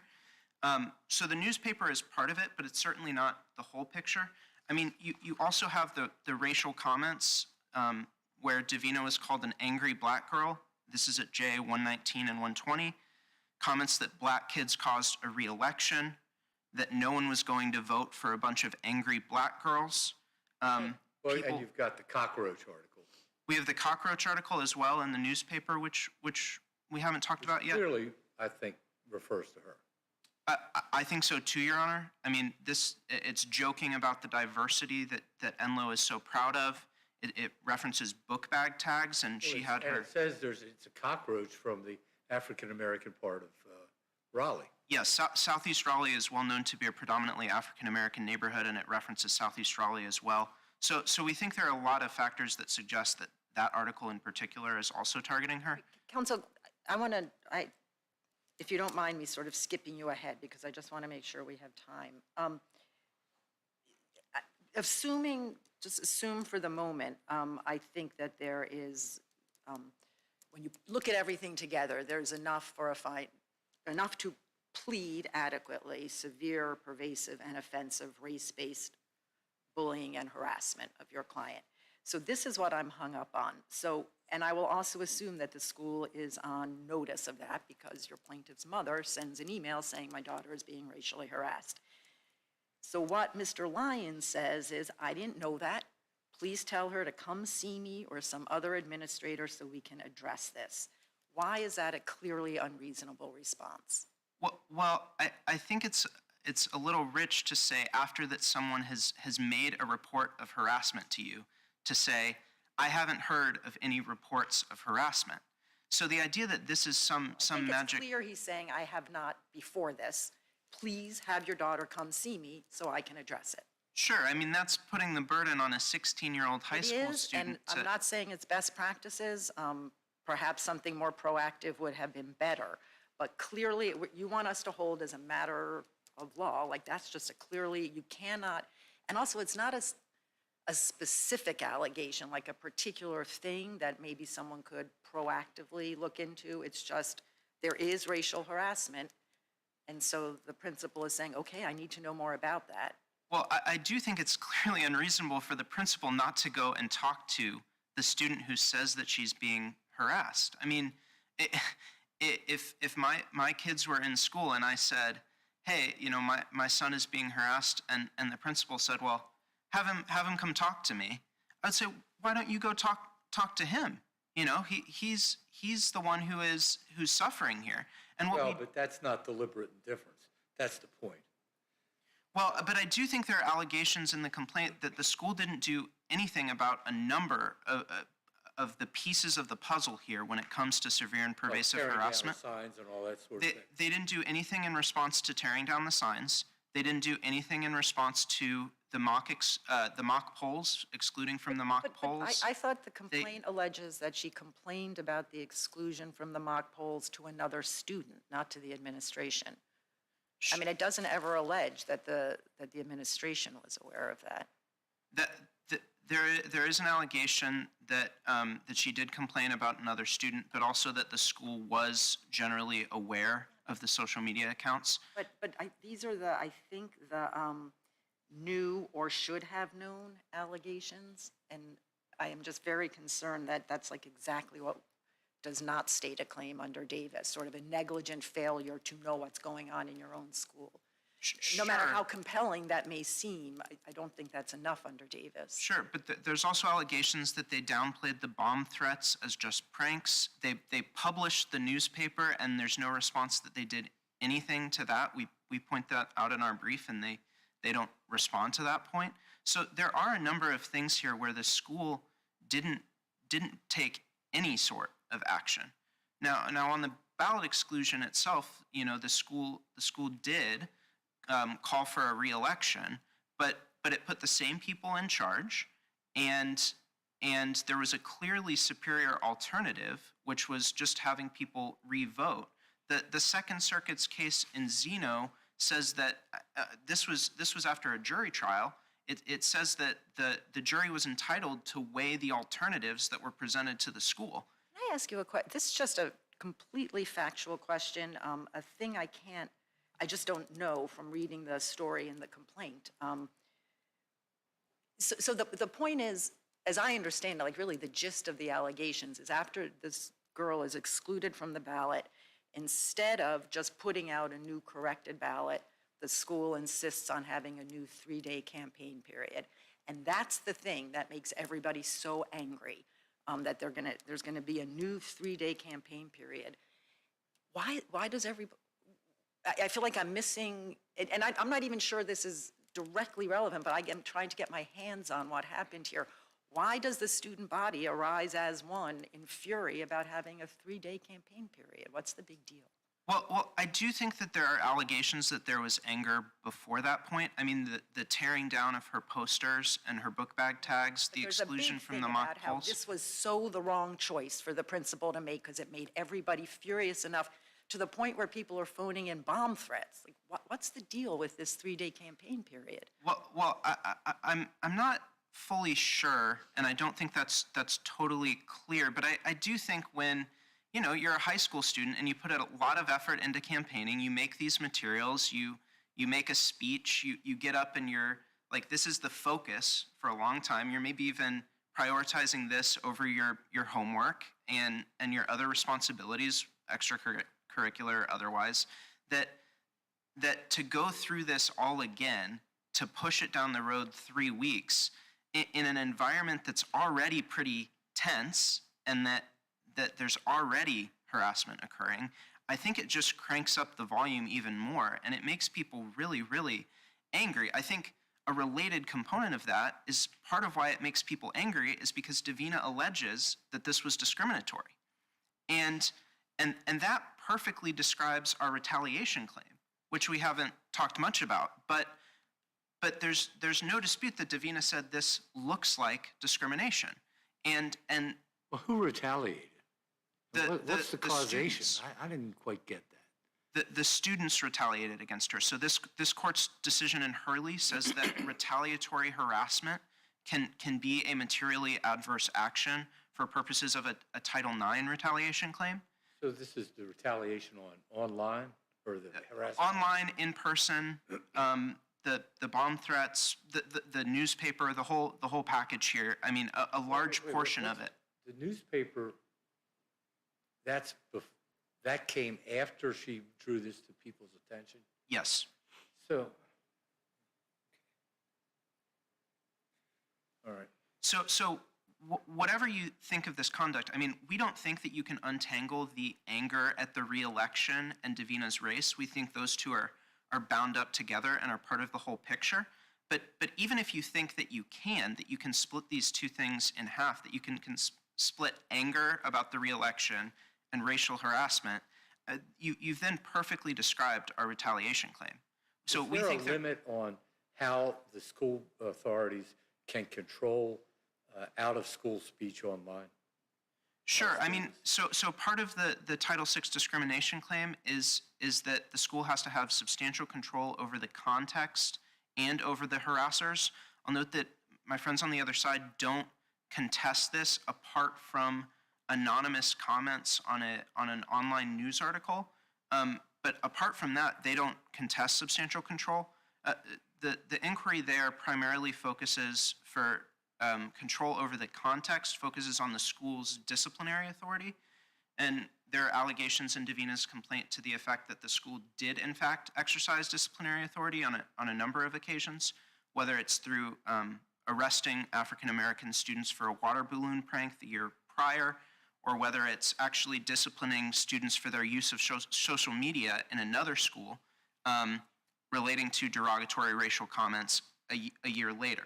So there's really no dispute that they exercise substantial control over the context or over the harassers either. If this case gets remanded, will your firm represent her in it? Your Honor, I think yes would be the answer there. I'm not entirely sure, but I have discussed Above your it. pay grade? I have discussed it with the firm, but don't have a definitive answer on that yet. But we'd ask that this court reverse and remand with instructions for Davina to amend her complaint. Thank you, Mr. Seamers. Mr. Rawson.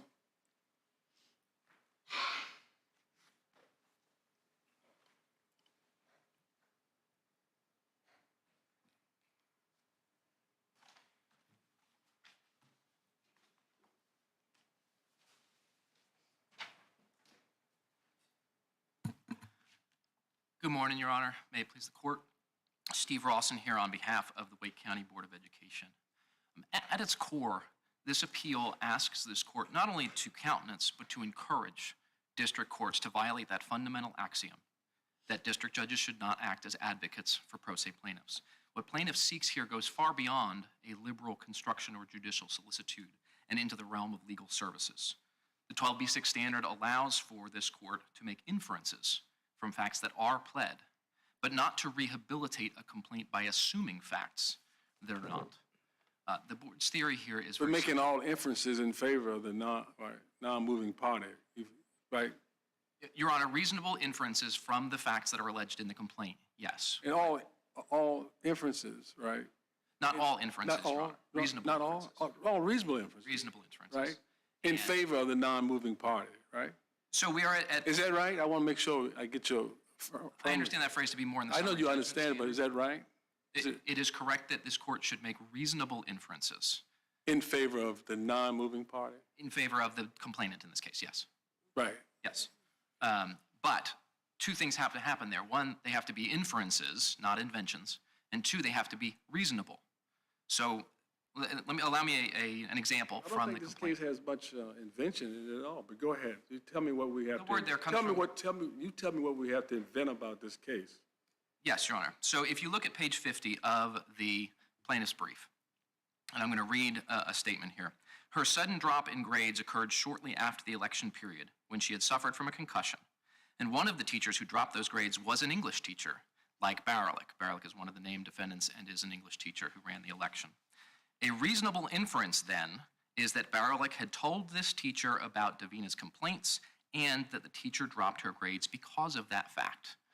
There are so many steps that this court would have to take between Baerlich, who ran the election, is an English teacher, and a different English teacher who has This Davina. is about the retaliation claim?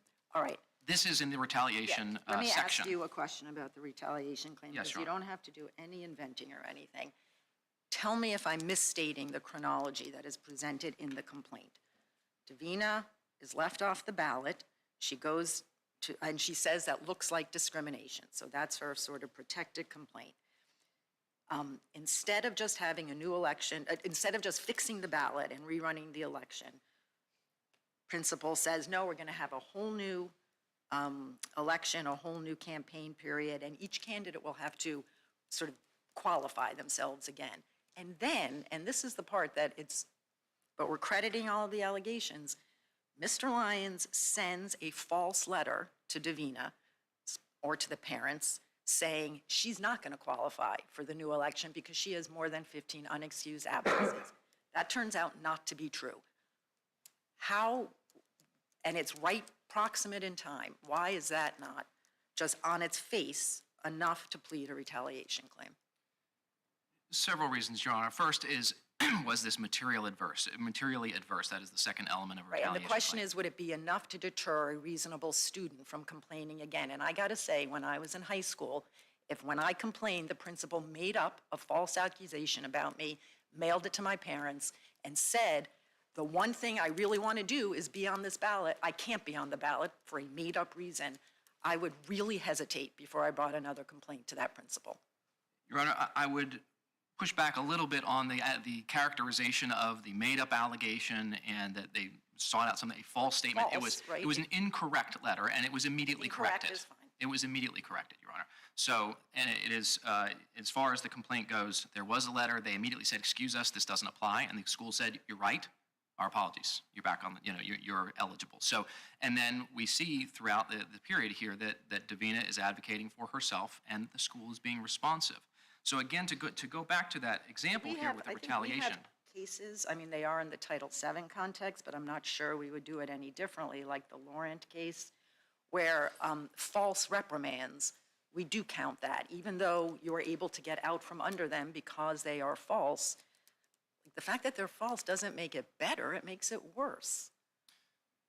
So, Your Honor, again, there's, I think, a distinction here between something that is advertently false and something that is a mistake that gets corrected. So a reprimand that's coming from one supervisor that... We're on a motion to dismiss. Who knows whether it was an inadvertent mistake or not? That's the whole point. Well, again, Your Honor, I think this goes to what we have to read into the complaint in order to get from the facts that are pled to the inference of an element of the claim being met. So in terms of discrimination, if you look down each of the aspects of this case that are discussed, each of the acts that are talked about, we have obviously being left off the ballot. That is the central one and the only one, frankly, where there's any credible allegation in the complaint that the administration was aware. Clearly they were aware. And then they took the step of saying, this was not a fair election, we're going to have another election. And the standard, if we are going to apply the Davis standard, which this court has not yet done and does not need to do today in terms of adopting that circuit-wide, but looking at that analysis as the district court did, is it clearly unreasonable to run a new election when the first one was not fair because 9 candidates were left off the ballots? No, that is not only not clearly unreasonable, it's clearly reasonable. And it is not up to the plaintiff to decide the remedy, and this court has been clear on that.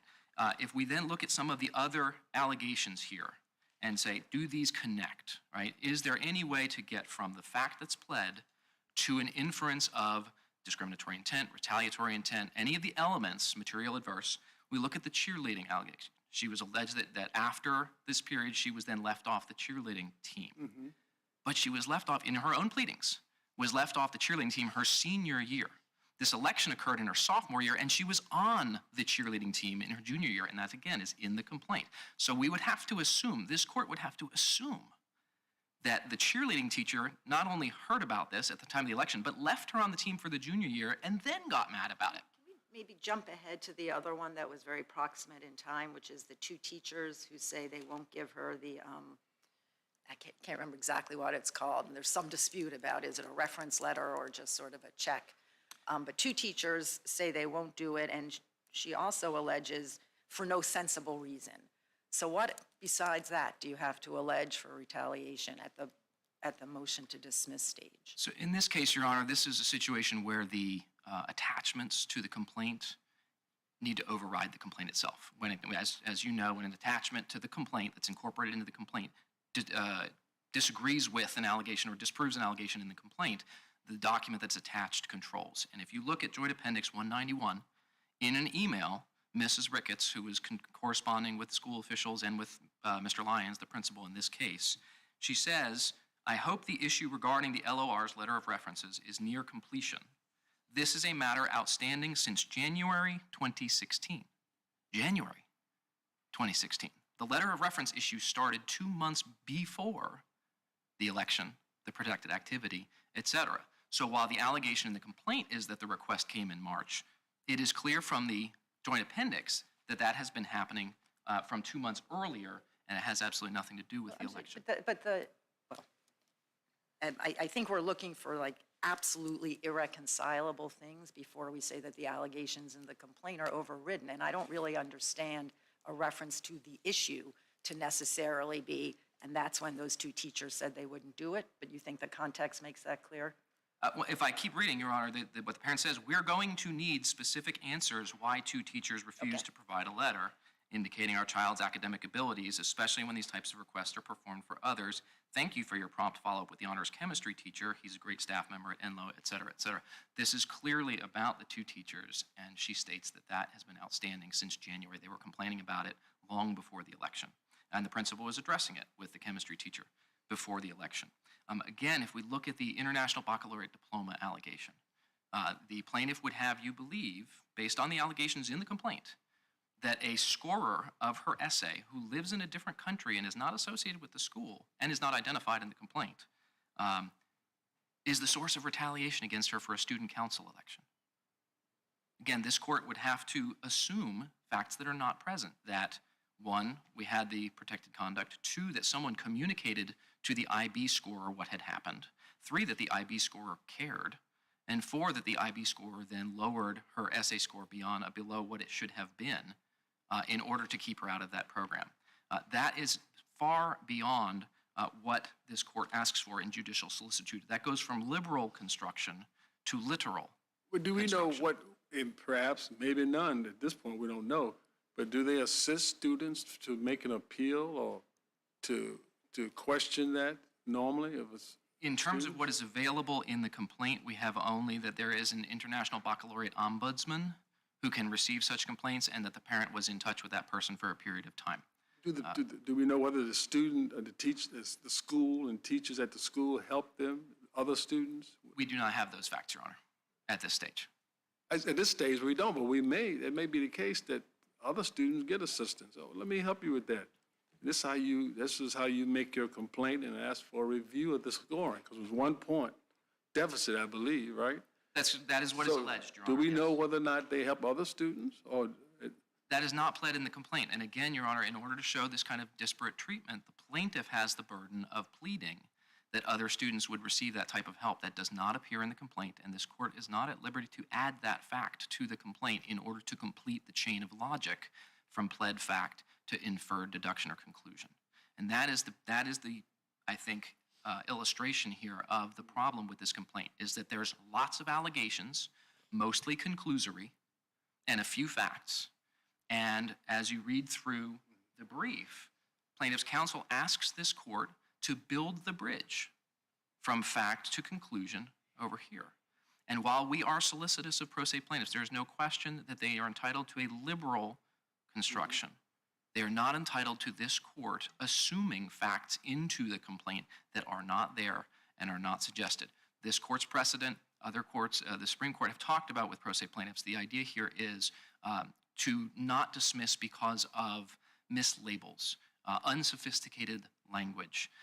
But that does not change, and this court has said so, that does not change the Twombly-Iqbal standard. They must have the factual enhancement necessary to show that the right to relief is plausible, not possible, not conceivable. That was the Conley v. Gibson standard before Twombly and Iqbal. It is not about a conceivable right to relief, but a plausible one that is probable. And we do not see those here. For example, you said that it was reasonable to start all over again, correct, with the election? It was reasonable to call a new election, yes, Your Honor. That kind of discretion is given, and the courts are deferential to the schools in terms of the remedy. How so was that reasonable? I mean, these are students, they're there to learn, but obviously they're running for an office, but their anxiety is involved in, preparing. Why wouldn't you just the next day put the students who were admitted and have the election? I think that is a fair question, Your Honor, but it is not a question that determines the legal analysis here. Certainly there may have been a better response. That is not our allegation that this is the best. It may have been a reasonable one, because that one doesn't seem very reasonable.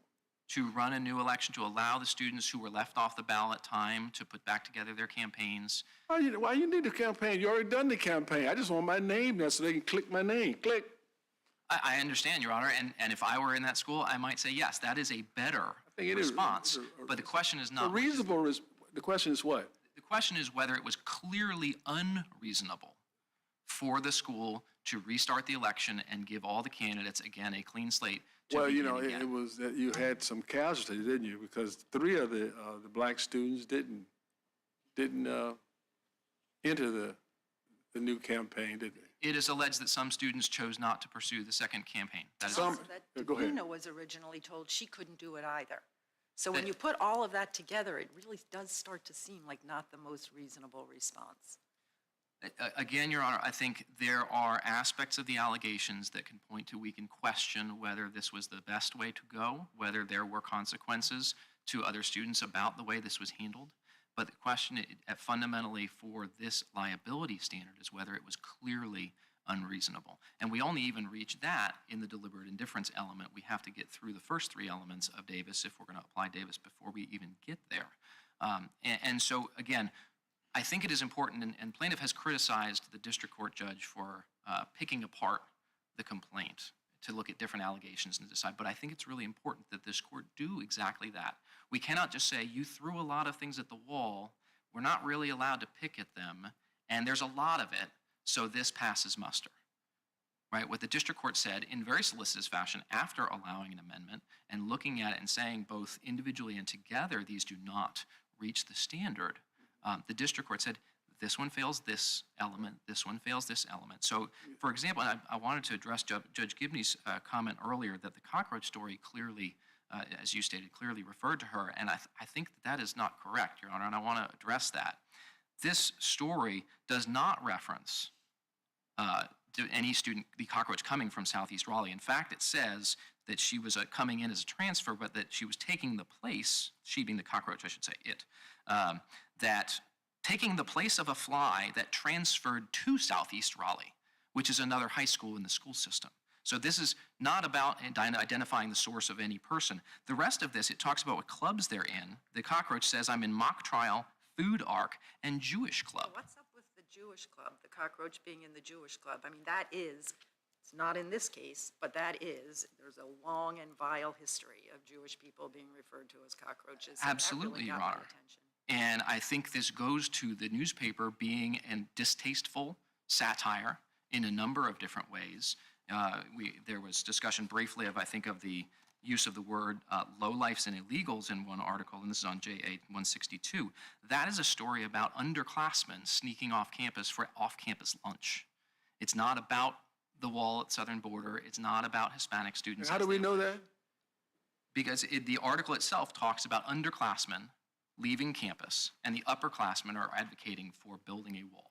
Right? So again, this is a political satire. It may be tasteless, but there is nothing here that says Maybe this is about tasteless. Davina. She is not in the mock trial as alleged. She's not in food arc as alleged. She's You not in think Jewish this is club. just teasing, right? I'm sorry, Your Honor? You think this is just teasing? That's what the district court seemed to feel like, this is teasing, right? To the extent this is directed at any student individually at all, which Davina does not appear in this newspaper in any way. I think what we're looking at is a number of students throwing around stereotypes about a school that is not particularly clean and has a large population of cockroaches, literally. But we're also looking at a series of articles in the midst of a presidential campaign in April of 2016 that is skewering, frankly, the conservative side of the political aisle. Talking about Ted Cruz's Booger is one of the authors, the discussion of making Enloe pretty good again, et cetera. This is satire through and through, whether or not it's tasteless. But I did want to finish that point, Judge Gibney, that there is, if you take this whole article about the cockroaches on JA 168, there is a single line that refers to student council and says nothing about Davina. But the rest of the article makes clear that this is more a satire of the school and its programming and cleanliness, and certainly not directed at Indy. What about the reference to angry black girl? So, Your Honor, there is no question that, as alleged, there were some inappropriate statements made by students. And the question then for this court is, first, do those arise to the level of severe, pervasive, and objectively offensive? This court has, in general, held that to be a fairly high standard. And so examples of cases that have met that standard are ones where profanity is directed at somebody, where racial epithets are directed at someone repeatedly over a period of months. We have allegations of a couple of statements in the hallway that do not involve that level of language, that level of offensiveness. Are these inappropriate? Absolutely. Absolutely. And if it's happened, should those students, if it had been made aware to, if the administration had been aware, can that be disciplined? Sure. And it So should. Wasn't the student made aware when Davina's, I think it was Davina's mother, sent the email is attached to the complaint saying, literally, my daughter is subject to racial harassment. So the email in question says, my daughter is being harassed. And I think as you asked earlier, Judge Harris, of opposing counsel, the question then is when Principal Lyons is made aware of that by the parent, he says, that's the first I've heard of it. Can you ask her to come talk to me? This is a high school with 2,600 students. The principal is going to need for high school student. Now, if the student was a kindergartner, maybe we assess that a little differently. And we need to call a kindergartner down. They're not somebody who's going to advocate for themselves. But a high school student who's running for student council and as alleged has a reputation for standing up for herself, the expectation that she would come and talk to the principal if she has these concerns is very reasonable. So again, we're looking at that clearly unreasonable. Did Principal Lyons say, I don't believe you. I'm not going to do anything about this. Go away. No. The principal said, I hadn't heard that. Can you please have these students come talk to me? I would like to follow Have these up." students come talk to me, right? Yes. Have her come to you. Have her come to me and talk, and I will absolutely follow up. That is the statement that he makes here this is on Joint Appendix 187. In one of your emails, you stated that your daughter and others are being harassed. I have not received any reports of harassment. Please ask Davina and the others to come see me or another administrator to discuss this so that we can follow up. That is the first step in an administrator responding to a concern. Or, yeah, and with the letter about you're not qualified because of too much time missed, he didn't say anything about come to me and let's talk about attendance or anything like that. Just said you're disqualified from the election, being elected, correct? What we have in the Is that right? It is correct that a letter went out. It was also, in terms of the allegations, it is also alleged that immediately Davina and her mother provided information that that letter was incorrect, and immediately... What did the letter say? Didn't the letter say that what the finding was and what the result would be or is? The letter, as alleged, stated that she had 15 or more absences, and therefore she would not be eligible for the election if Right, that it didn't say anything about come talk to me about this. Let's see if this is correct. But yet, when this other thing said, oh, come talk to me over here, the hammer comes down in the letter. This is what we find. The result, you are not eligible to run. Where is this? It's some disconnect, isn't it? I don't think so, Your Honor. I know you don't think so, but we're not talking about what you think in terms of, it is a standard in terms of a motion to dismiss, not about what you think. The standard, Your Honor, again, goes, if we're going to apply the Davis standard, is the question of was this severe, pervasive, and objectively offensive? Was there actual knowledge and a clear... You don't think being an angry black girl is severe and very... Your Honor, that does not compare to what... I'm asking you a question since you tell us what you think now. I am asking you what you think now. You don't think that that's hurtful? Particularly in those teenage black girl turns of like, you're the angry person. Or even comments about, this is not in this case, but even comments about her hair. And just in general, not the person here, I'm talking about general comments like that. You don't understand how, you don't believe that can be very debilitating in terms of your self-esteem in those years? That can absolutely be hurtful, Your Honor. That is not in question, and I don't doubt that whatsoever. But you don't see that angry black girl is? That it's hurtful, Your Honor? Yeah, that it's hurtful. Absolutely that it's hurtful. I absolutely agree with that. That it's okay. hurtful and it's inappropriate, and had it been made aware, the administration known of it, that it should have been disciplined? Absolutely. Does it rise to what this court has considered to be severe, pervasive, and objectively offensive? That's an open question. This court has not. Well, we found that cases that being called a porch monkey was severe. Yes, Your Honor. Yes. But again, that's only the second step in 4, and we don't have actual knowledge. There's not an allegation. Stop you on the second step of 4, because I think the district court did find, I can't quite remember the way the flow chart looks, but maybe it was as to the post-exclusion racial bullying, that was not sufficiently severe, pervasive, and objectively offensive. And it did seem to me that at least at that step of the analysis, it didn't seem like the district court was considering that language in the context of the stuff that had allegedly come before, the exclusion from the ballot and the ripping down of the posters. And it really did seem to me like that was an error, that you need to put everything together and ask whether this course of treatment by fellow students was severe, pervasive, and objectively offensive. The district court, as I understand it, and I say I'm well over my time. May I answer your question? Thank you, Your Honor. The district court, as I understand it, likened the comments in the hallway in passing that are alleged to the type of teasing and name-calling that this court and others have called inappropriate, but not rising to that level.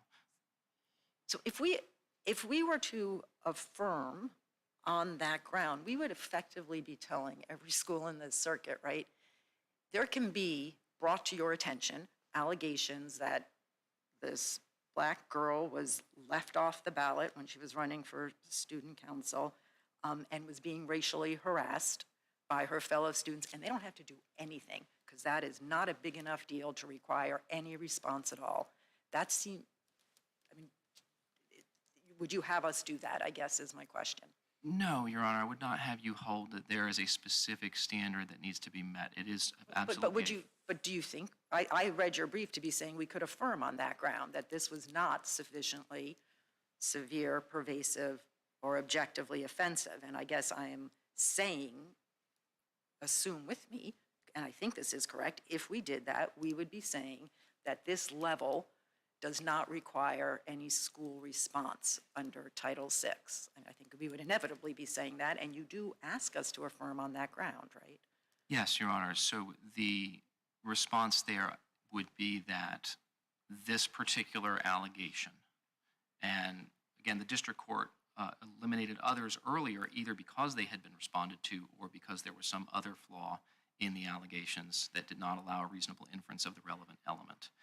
That particular set of some students saying a few offensive things in the hallway, that alone was not severe, pervasive, objectively offensive. But if this court were to find that it took the full course of conduct and determined that there was enough there to reach that second element, we still have no allegation that the administration was aware of those statements in the hallway, of the things that were yelled. There's no allegation that they were aware. But the mother said in the email, my daughter is being racially harassed. The mother said... That's what it says. It's attached to the complaint. And I know that when the principal writes the email back, he skips the word racial. He just says harassment. But, I mean, are you alleging that the mother did not say my daughter is being racially harassed? And this is Joint Appendix 181, and again, I apologize, I'm well over my time. Am I all right? Go ahead. The allegation at the top of Joint Appendix 181, they are being accused of the cause for the start of the election, is one of the factual things that she states. She talks about the blame and pressure transferred from the administration to African-American candidates. She says it, and this is on 179, it's our children being targeted for anger over something they did not cause. These African-American students who ran as candidates are currently being blamed for the restart of the entire process. And then on, I think this is the quote that you were referring to, Your Honor, on 182, my daughter and others involved are being harassed. So the parent has made these statements and without any sort of factual enhancement there that would tell the principal, here's what is actually happening. These things were said in the hallway. This was being done online. Here's examples. And then what the principal responds is, I hadn't heard that. Please have them come talk to me so I can follow up. And the question for this court, and I think this is where you can affirm without going into that concern of yours around setting a lower bar on severe, pervasive, or objectively offensive, is you can say that was not a clearly unreasonable response by the principal. So you're saying that that goes to the deliberate indifference problem? The principal's response email does, yes, Your Honor. There are multiple stages here, and getting close or even perhaps surpassing one of those elements does not a sufficient complaint make? This is about reaching that plausibility standard, alleging the facts that are going to give rise to the inferences of the elements of the claim. Those are not here. And we would ask that this court not countenance a complaint making a number At that of vague point, allegations. The principal would have had some idea that race was involved, right? Some issue of race was involved at that point. About the very fact that the people left off, right? There were, yes, there were other students who were not black who were also left off, and that appears in the Students of color, all of them. No, Your Honor. There weren't? There were white students as well. And that appears both But in all of the black students were left off. the four, All as of them. alleged. That's all. No, Your Honor. Again, only for the Only for- junior class ballot. So all over the entire for the election, junior. it was not. As alleged, all of the black candidates for the junior class were left off. That is correct. But there were African-American candidates who were on the ballot generally. There were white candidates, Hispanic candidates, Asian candidates who were left off the ballot, a total of 9, I believe. And And she was never told that she couldn't be be a candidate, right? Before the ballots came up, the ones that were erroneous, they left her off. that's correct. She qualified, and then there was the mistaken letter, which was corrected. That's correct. Right. But she was never told that she was in the issue of her qualification before that, or was she? Not as far as we know in the pleadings, no. That came after they opened it up for another election. When they reviewed the entire process and sent out those letters about eligibility and then corrected hers. That's correct. But she missed all of that time between the period where they found out that she was left off and for the next election. I'm sorry, I'm not sure I understand your question, Your Honor. You said the time that they said they found out that she had, they alleged errantly that she had missed this time. If that was correct, that would have been before the first election, correct? The first ballots went out. Right? The first ballots went out. The calculation had, those days that they had errantly calculated, those existed before she was on the first ballot, right?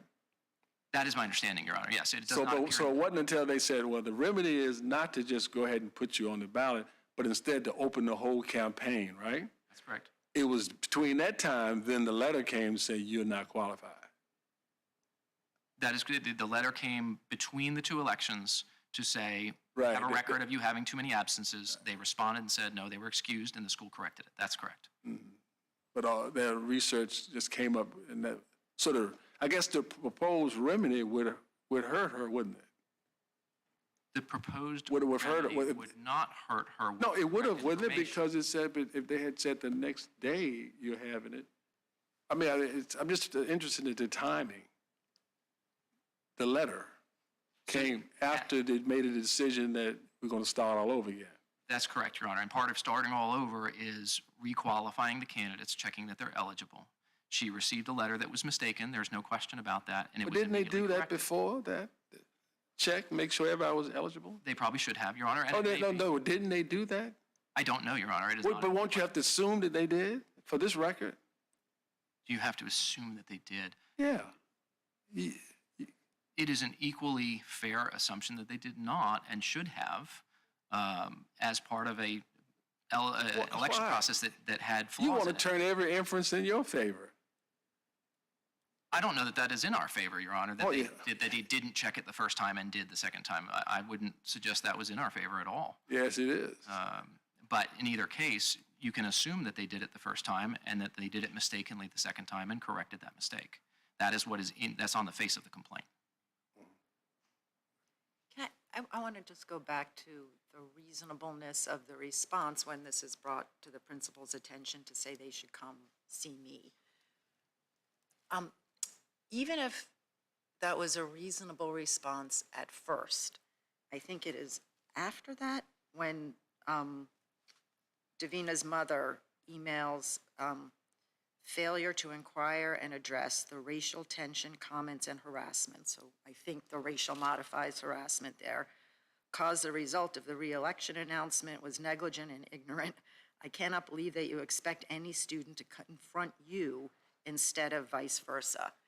I mean, at that point, is it still reasonable for the principal, I'm sorry, and I'm on page 189 of the joint appendix, at that point, does it remain reasonable?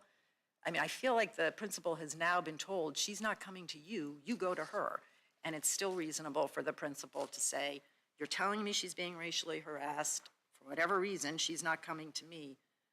And I guess that's just where things end. The principal specifically, as you noted, the principal specifically asked for Davina to come speak to him. The parent follows up several days later. I want to make sure I get my dates right. 3 days later, with a four-page email, in one section of which she criticizes the principal for making that request.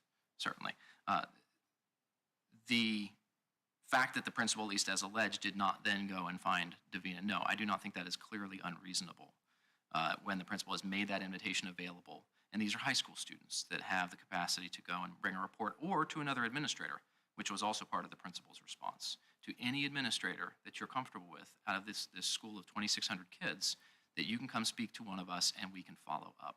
That is not a clearly unreasonable response. And then we haven't talked about it all, and then I'll stop, is that the school then conducted an internal investigation of this through its diversity and equity office. Again, can this be said that it was clearly unreasonable the way they handled this? No. And so we would ask this court on the basis of the district court's opinion and in any of them to affirm the decision, the dismissal below. Thank you, Mr. Rawson. Thank you very much. Mr. Siemens.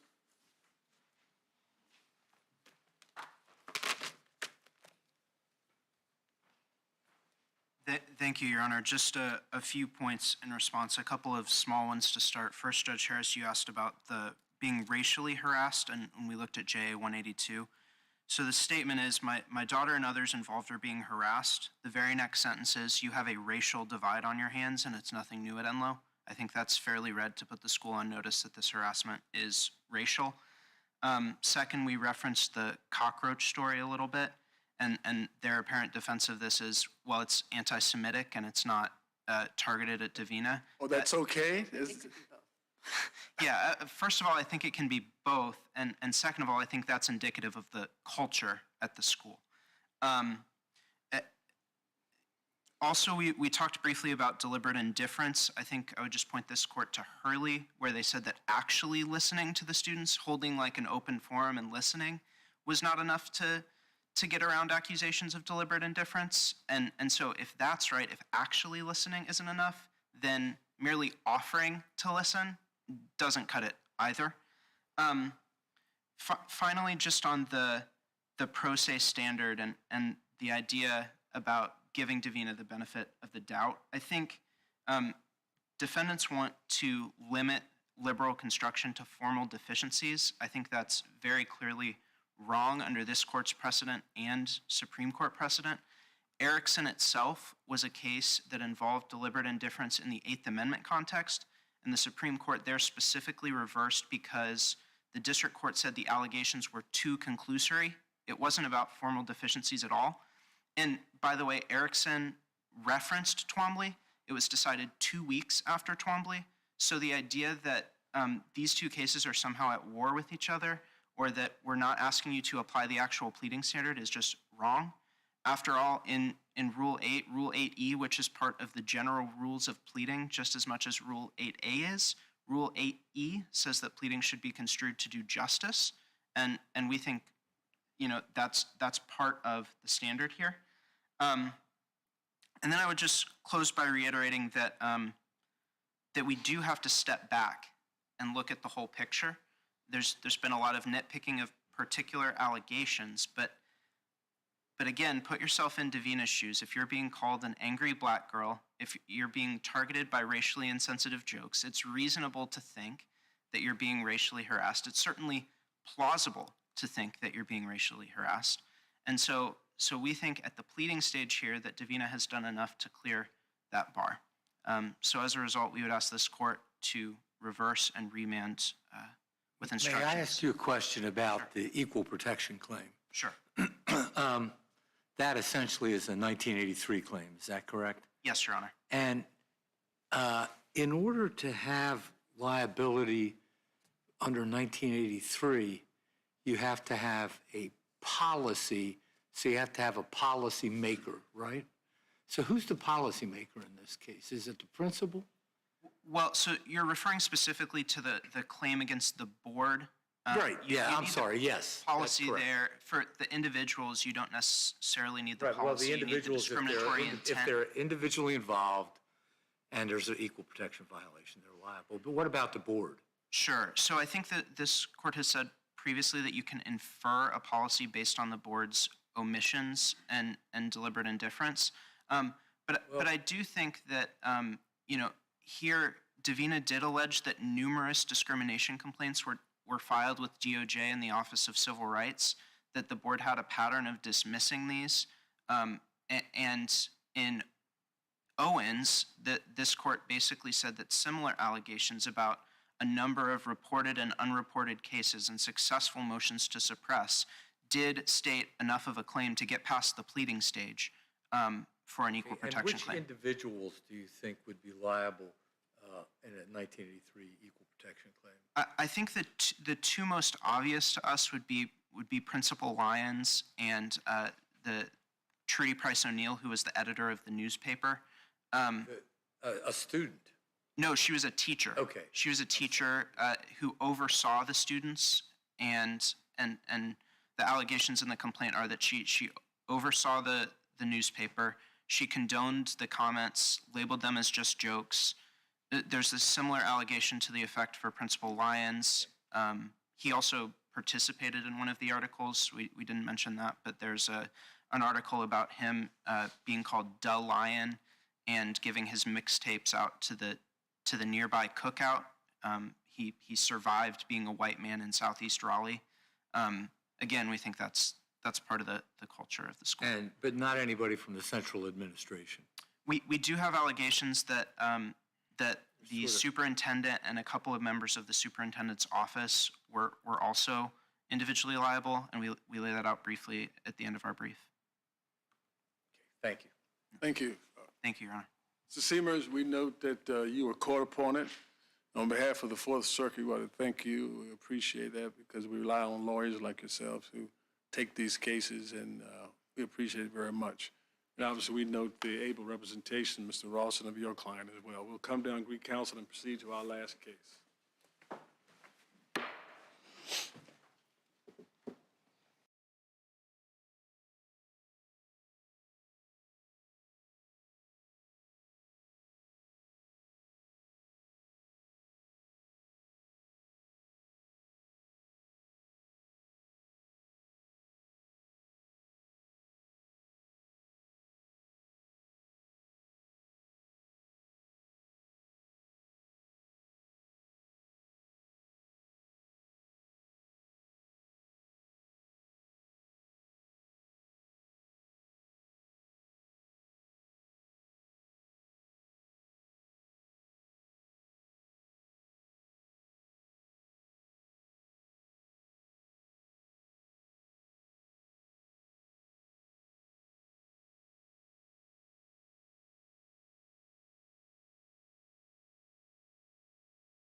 Lee, Jones, we're living in a different world from the case where a FedEx employee punctures a box and then conducts a private search and discovers contraband.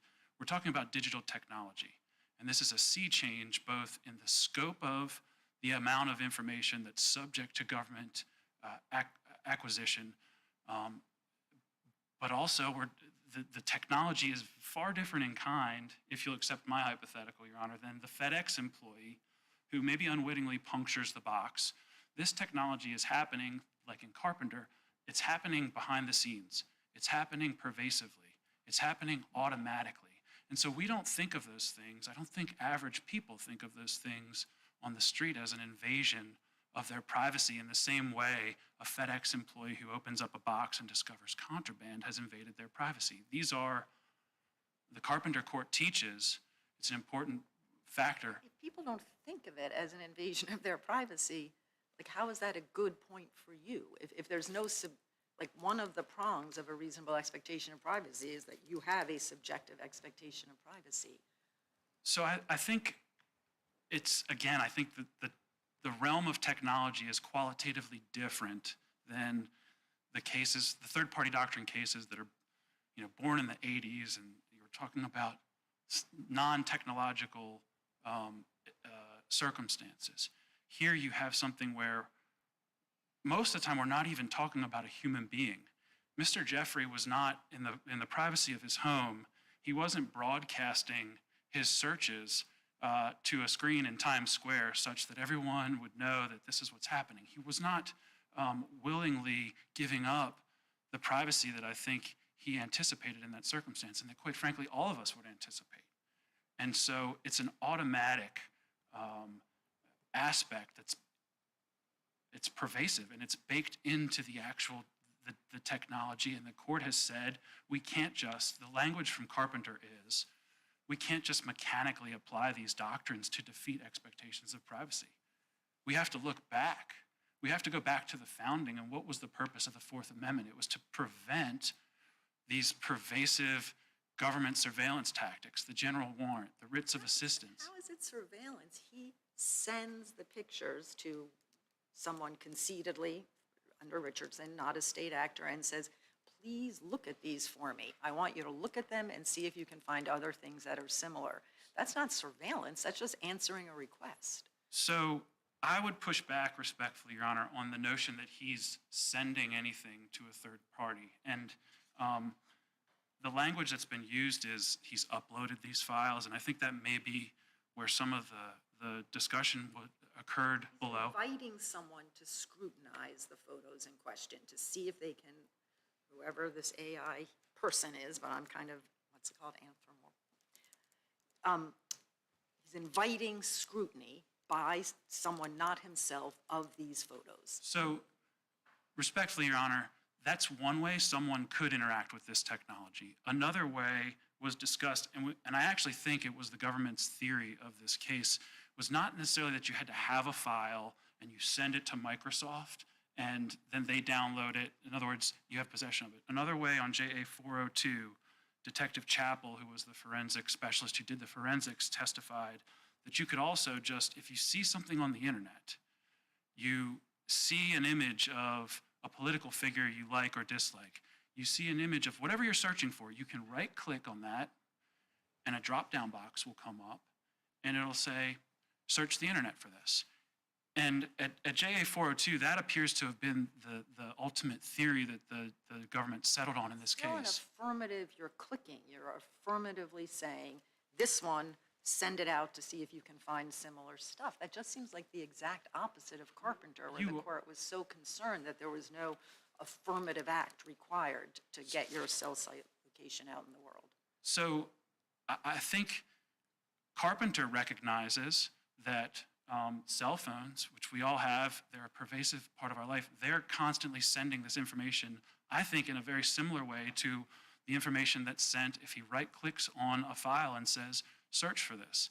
The other aspect of this technology, as you all know, you don't require any sort of contractual waiver of your privacy expectations when you're using a widely disseminated search engine.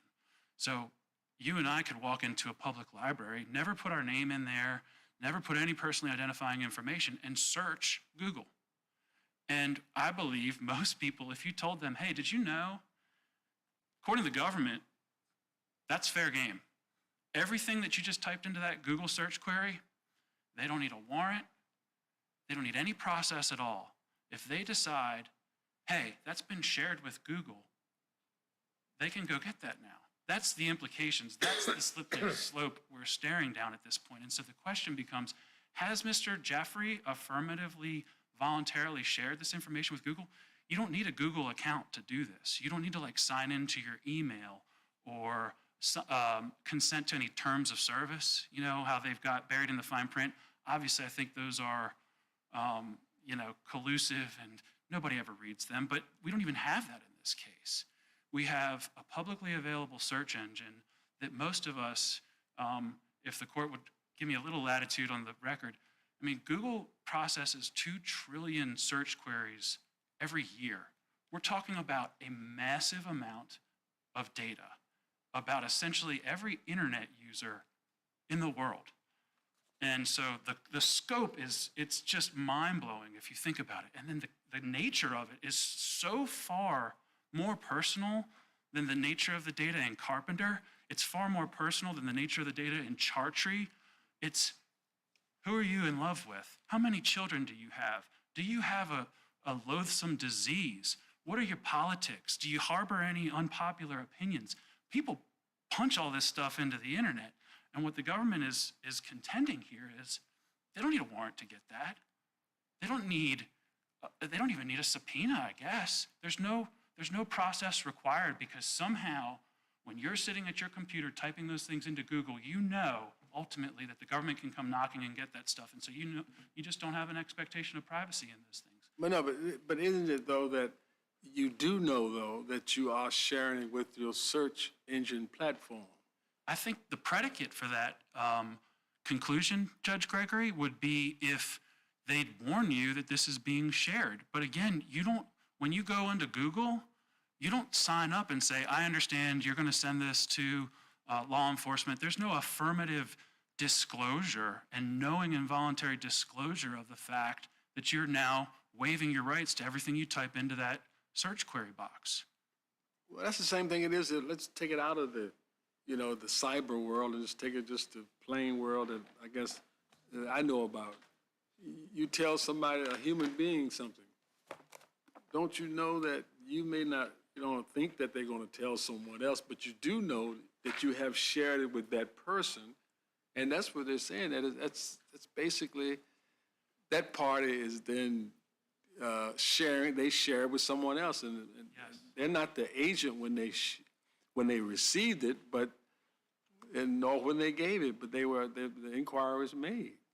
If that's the case, I lose that case every day and twice on Sunday. But that case is materially distinguishable from a case in the digital technology realm because I'm not on the street talking to a Confederate, sharing my personal private secrets. I'm in my home, at my home office, wondering, oh shoot, I've got this weird rash, or oh shoot, I really, you know, want to know about some really sensitive topic, and I type it into Google. It's not being shared in the same way as when I'm on the street talking one-on-one to a living, breathing human being. There's no agency to that. No, it's shared, it's worse because you're sharing it with a world of metadata. I mean, the metadata is unbelievable to go back in terms of what you've done there and go on and on and on and on and on. It's a universe that you're giving it to. For example, I mean, you know that, I assume you do. As old as I am, I know this, that you go and make a search and then 2 days later you pop up advertisement for the same type of genre you do it. Listen, I didn't ask for this, but they know. Somebody must have told these people that I have an interest because now they want to sell me a product related thereto, right? I think it's common sense that most people, they sense something's going on in the background. But again, there's no evidence in this record that Mr. Jeffrey was ever told specifically. He was told that there is a services agreement, but there's no indication he ever signed that or that he ever complied with that or, you know, indicated his. You think that's your position? You think that would be required? That he has to deliberately have to say, I think I am giving you permission to share, No, not, I'm telling you, do not share this, or either way you want to switch that. You think that has to be done? I think so. I think that Carpenter, again, Carpenter talks about the fact that the records in Carpenter, your cell phone records are sending information right now. And the court said, well, everybody knows that. Everybody knows that that's what's going on, but we're not sharing it in the constitutional sense. We need these things to operate. We need a sphere of privacy and some breathing space to investigate, these kinds of deeply private questions. And the only options we have are to get rid of the phones, which the court said that's just not, you can't live in modern society. This, I think, is far more scary and pervasive for the point you just mentioned, Judge. When you get this data, it's far more broad than location data. It's far more broad than some of these other sources of data. And so if they hand this to you, you know everything about that person. And what we're saying now is the government gets it for anybody they want with no judicial oversight at all. What's the deal with the service agreement? Because there is a service agreement that says this happens, but you're saying your client didn't sign it? I don't believe there's any indication or evidence. Yeah, correct. It's, I think that was presented by the government that we have this services agreement, and I think their theory, to the extent one exists, is he implicitly consented to it by using the product. But I don't know that there's no exhibit in here where William Jeffrey signed the services agreement. There's testimony before the district court, and was this ever contested? I don't understand. It was Like not they said, contested. we have a service agreement, this is what it says. It was not contested, but again, the way this technology is used, anyone can sit down at this computer and they're not warned beforehand. Like you see some of these. Nobody thinks you have to have like a special warning on your screen every time you use it. There's a service agreement. That tells, like, I guess I'm not, but you're saying the Fourth Amendment requires more. There's a You services- actually have to be notified each time you use the computer. I'm sure, admittedly, officer of the court, I've never read my mobile services agreement, but I'm sure it said in there for Mr. Carpenter, hey, Mr. Carpenter, if you carry this phone around, we're gonna get these records. These are our records. And that was no problem. There was an aggressive argument by the government sorry, Your Honor, my time is up, if I can. Well, we've asked you a lot of questions, so I'll give you 2 or 3 minutes if some area knew that you didn't get to at all. Your Honor, I think we've discussed the issues extensively. It's our position that this is an issue of first impression. It's an issue of monumental importance because of the amount and the scope of data that we are talking about here. And we would ask that the court carefully apply the principles of Carpenter, which talk about this is a new era. This is a new realm with these technologies, given how different they are from these cases from the 80s, and not mechanically apply the third-party doctrine and the. Can I ask you, if that's your argument, this is a new area of law, don't apply the old precedent, we need to break some new ground here. I mean, why would exclusion possibly be an appropriate remedy under the good faith exception that's designed for cases exactly like the one you were portraying? There's some old law, but we need to take a new path now. I think That's fine, but the evidence still comes in. I think good faith doesn't apply. I think Carpenter clearly put the government on notice that given the amount and nature of this That's a data, different argument. Okay. that they should have gotten a warrant before they saw it. And frankly, So you think the reason the good faith exception under Davis wouldn't apply is because Carpenter makes perfectly obvious that you have to get a warrant in this case? I think that coupled with the fact, Your Honor, if you look at the chronology here, there's a fairly substantial delay that I've gleaned from looking at when the last tip came in and when they actually go to get a warrant. I think it's about a month. We're not talking about a substantial amount of effort that it would have taken. And to have gone and gotten a short warrant to say, this is what we have, and they just didn't do it here. So I reserve whatever left I have. Yeah, it's reserved. Thank you, Mr. Dowell. Mr. Bubar.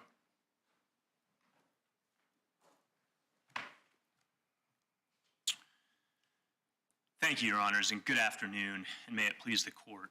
Dan Bubar on behalf of the United States. Carpenter is not a very new case. It came out in 2018. Additional courts have applied its limitations to the third-party doctrine since then. This Morrell case is a 2019 case, a year after Carpenter, that applied the third-party doctrine in a very similar factual scenario to our own. Comes out of the First Circuit. And in Morrell, the defendant was doing similar activities, Your Honors, taking child pornography images, putting them on a website called Imgur. Now, the facts in that case indicate that he thought he was putting them in a private part of the website, Imgur. Similarly, NCMEC received cyber tips based upon those postings because Imgur was similarly scanning the things that go on there.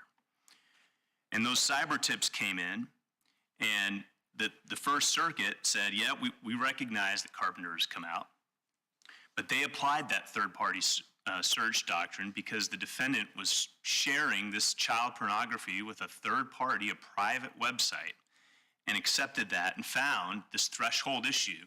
There is no reasonable expectation of privacy over those activities where someone's taking an action. This is not walking around the block with a cell phone or through a park. This is not using a cell phone to drive around and share historic cell phone location data. That was Carpenter, admittedly. There are limitations that Carpenter brings. But by its own telling, the Carpenter court is a limited case that's about a cell phone and historic data. It admits it's not even applying itself to cell phone tower dumps or real-time cell phone data. It certainly has not applied itself or is speaking to uploading child pornography images on third-party private websites in violation of a user service agreement. There were a great deal of factual findings that Judge Dever made at the district court about the service terms. The service terms are what Microsoft puts out there to the public, and when you use its services, it says, don't use our product to break the law. You're not allowed to put child pornography images on our servers. You're not allowed to use our products to increase this. We will ban you. We have that option. We have that opportunity. This service agreement also says that they are systematically scanning. This is photo DNA. When someone uses this product, Microsoft Bing, it's not Google, this is Microsoft Bing, an alternative search to Google. When people use that, the service terms say this is an automatic process. We're scanning. If they're going to look for pictures of the White House or the Fourth Circuit, you can search for that automatically. Take this image and look for more across the internet. When you're doing that, Microsoft has to scan that image and look at that and see what it is. In doing that, it's looking across the bounds of the internet for more of those. Also in doing that, Microsoft is scanning for illegal images of child abuse images that violate the law. In doing that, it's doing it automatically and systemically. The court found properly that those user terms alert individuals that this is going on and diminishes that reasonable expectation of privacy. Counsel, can I ask you a question? So, right, I think the box we're in with this part of your argument is about whether there's a reasonable expectation of privacy. Yes, Your Honor. Wherever one might come out on it, Carpenter is at least about reasonable expectations of privacy. But as I read Carpenter, it has literally nothing to do with the private search doctrine, which is the other ground that the district court relied on. I think your brief starts, so the district court has these two alternative grounds before it even gets to good faith. And I think you start your brief with the private search doctrine. Do you have a view as to which would be the more sort of straightforward ground Yes, Your for Honor. affirmance? Yes, Your Honor. The court took them in a slightly different order with, as we're doing today, there's a threshold issue. Was there a search?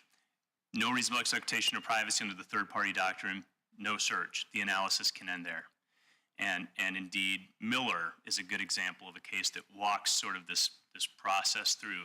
Threshold issue, no search, no reasonable expectation of privacy. Didn't end in Miller because those were emails, different case. But yes, I would take them in that order, the order that the judge took them in the court below, no search. Secondly, and he created this factual record, by the way, that is not clearly erroneous as to the reasonable expectation of privacy, the facts therein. Secondly, though, Your Honor, He did. He also found that if Jeffrey had a reasonable expectation of privacy somehow over these images of child pornography that he put out affirmatively, actively to Microsoft, asking to find more against their user terms, if there was some reasonable expectation of privacy, Microsoft is a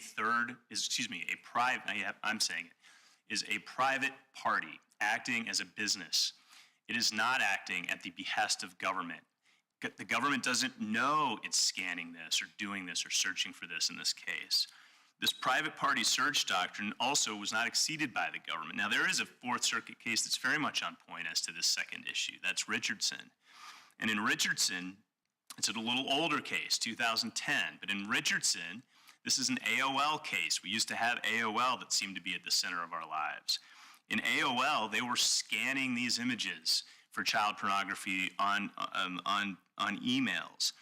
And the court in Richardson found that if AOL was acting on its own, not at the direction of the government, and passive acceptance is not enough, it does not violate the Fourth Amendment to receive that tip, to receive those images. The government didn't know of and acquiesce in that private search. The second test is a private party assisting the law enforcement, or is there a private motivation? Is there a private motivation that that company has? The court made several important factual findings about these issues on the record. First of all, law enforcement did not know of or acquiesce in Microsoft's review. It wasn't directing Microsoft to be doing the scanning and to find these images and to send them along to NCMEC. It didn't know of that, didn't participate in that. Secondly, Microsoft has a strong interest, it found, in wanting child pornography to not be on its servers, to not be a part of its company. It has a reputational interest in excluding those vile images from its servers. It doesn't want any part of that. So the court found, pursuant to Richardson, the government wasn't involved and Microsoft had its own motivations, and therefore it's not a violation of the Fourth Amendment. But the next consideration, Your Honors, is whether the government expanded the scope of the initial review by Microsoft. And there was a pretty clear record made of that as well. The court looked to a number of factual issues. The cyber tips themselves say that there was this eyes-on review and that had occurred. The testimony was consistent with that as well, that someone reviewed it. And the court found that this was not, again, this alternative finding, but the court found that there was not a Fourth Amendment error or a Fourth Amendment violation in receiving those cyber tips about these two images. Finally, Your Honors, the court found that if there was some kind of error that was made, and Judge Harris brought this up, if there was some kind of error that was made along the way, exclusion would not be appropriate. It would not be appropriate to throw this out. Under Richardson and under the various cases that have ruled post-Carpenter, Miller, others as well, Morrell, the officer was acting certainly in good faith, and exclusion would not be appropriate under these circumstances. If Your Honors have any other questions about either the third-party doctrine or the private party search doctrine, I'd be happy to answer those.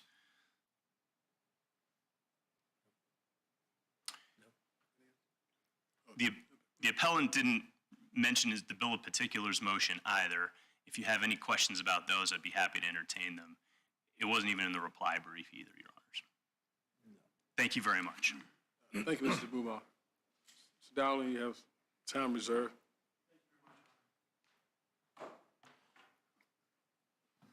My colleague referenced a case out of the First Circuit, Morrell. I believe that case is factually distinguishable.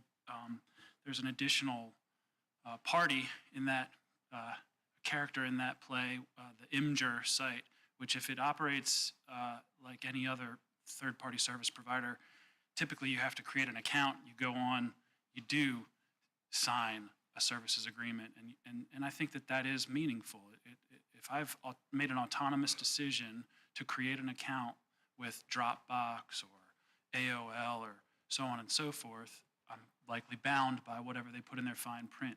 There's no evidence that that's what happened here. You and I all, we know that we can just sit at any computer in the world and use Google without ever having to acknowledge and agree to their terms of service. And so the Morel case offers no comfort to the government's cause, and it's not even binding. Your Honor, I hope I can do a better job explaining the application of Carpenter and the private search doctrine. I sense that is looming heavy on the court's mind. I think, again, backing up, at a broad level, I understand Carpenter attempts to cabin its holding, but at a very broad level, the teaching of Carpenter is that an expectation of privacy is not defeated under the third-party doctrine, admittedly, based merely on the automatic scanning function of a cell phone. I think maybe a bit of the disconnect here is whether or not I agree with it, I sort of understand what you're saying kind of as an academic matter, and it's interesting, but Jacobson is the law and we're a lower court. So I just think, just as a practical matter, we have to apply Jacobson until the Supreme Court tells us it has eroded Jacobson by way of Carpenter and it's no longer good law. Like, that's just not part of our job. I would distinguish Jacobson on the grounds of this act of automatic digital searching is qualitatively different than the FedEx employee in Jacobson who punctures the box and searches it. I would draw my authority from Carpenter and the teachings of Carpenter about how this technology works, and I would say, or I would hold, if I were in your position, that is fundamentally different than Jacobson, and that is not, in constitutional parlance, a private search on these facts.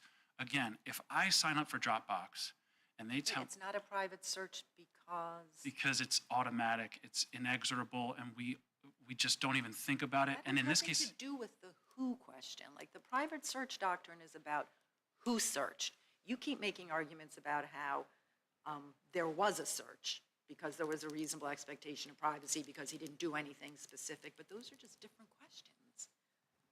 fair enough, Your Honor. I wouldn't give up entirely on the private search either.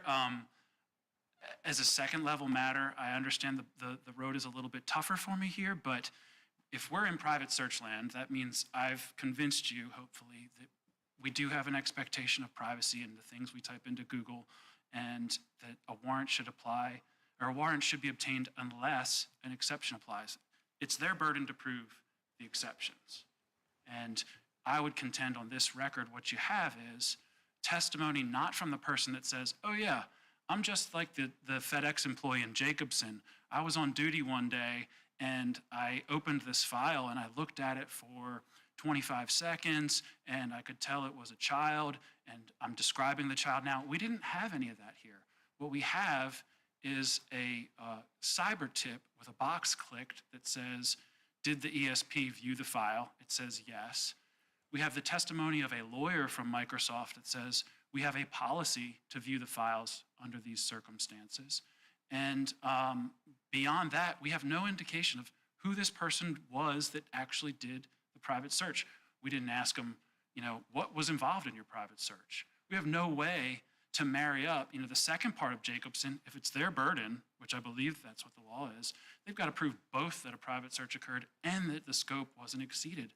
Well, we don't have the person that my colleagues couldn't call that person on the stand and ask them any questions about, well, what was the scope of your private search? What'd you do?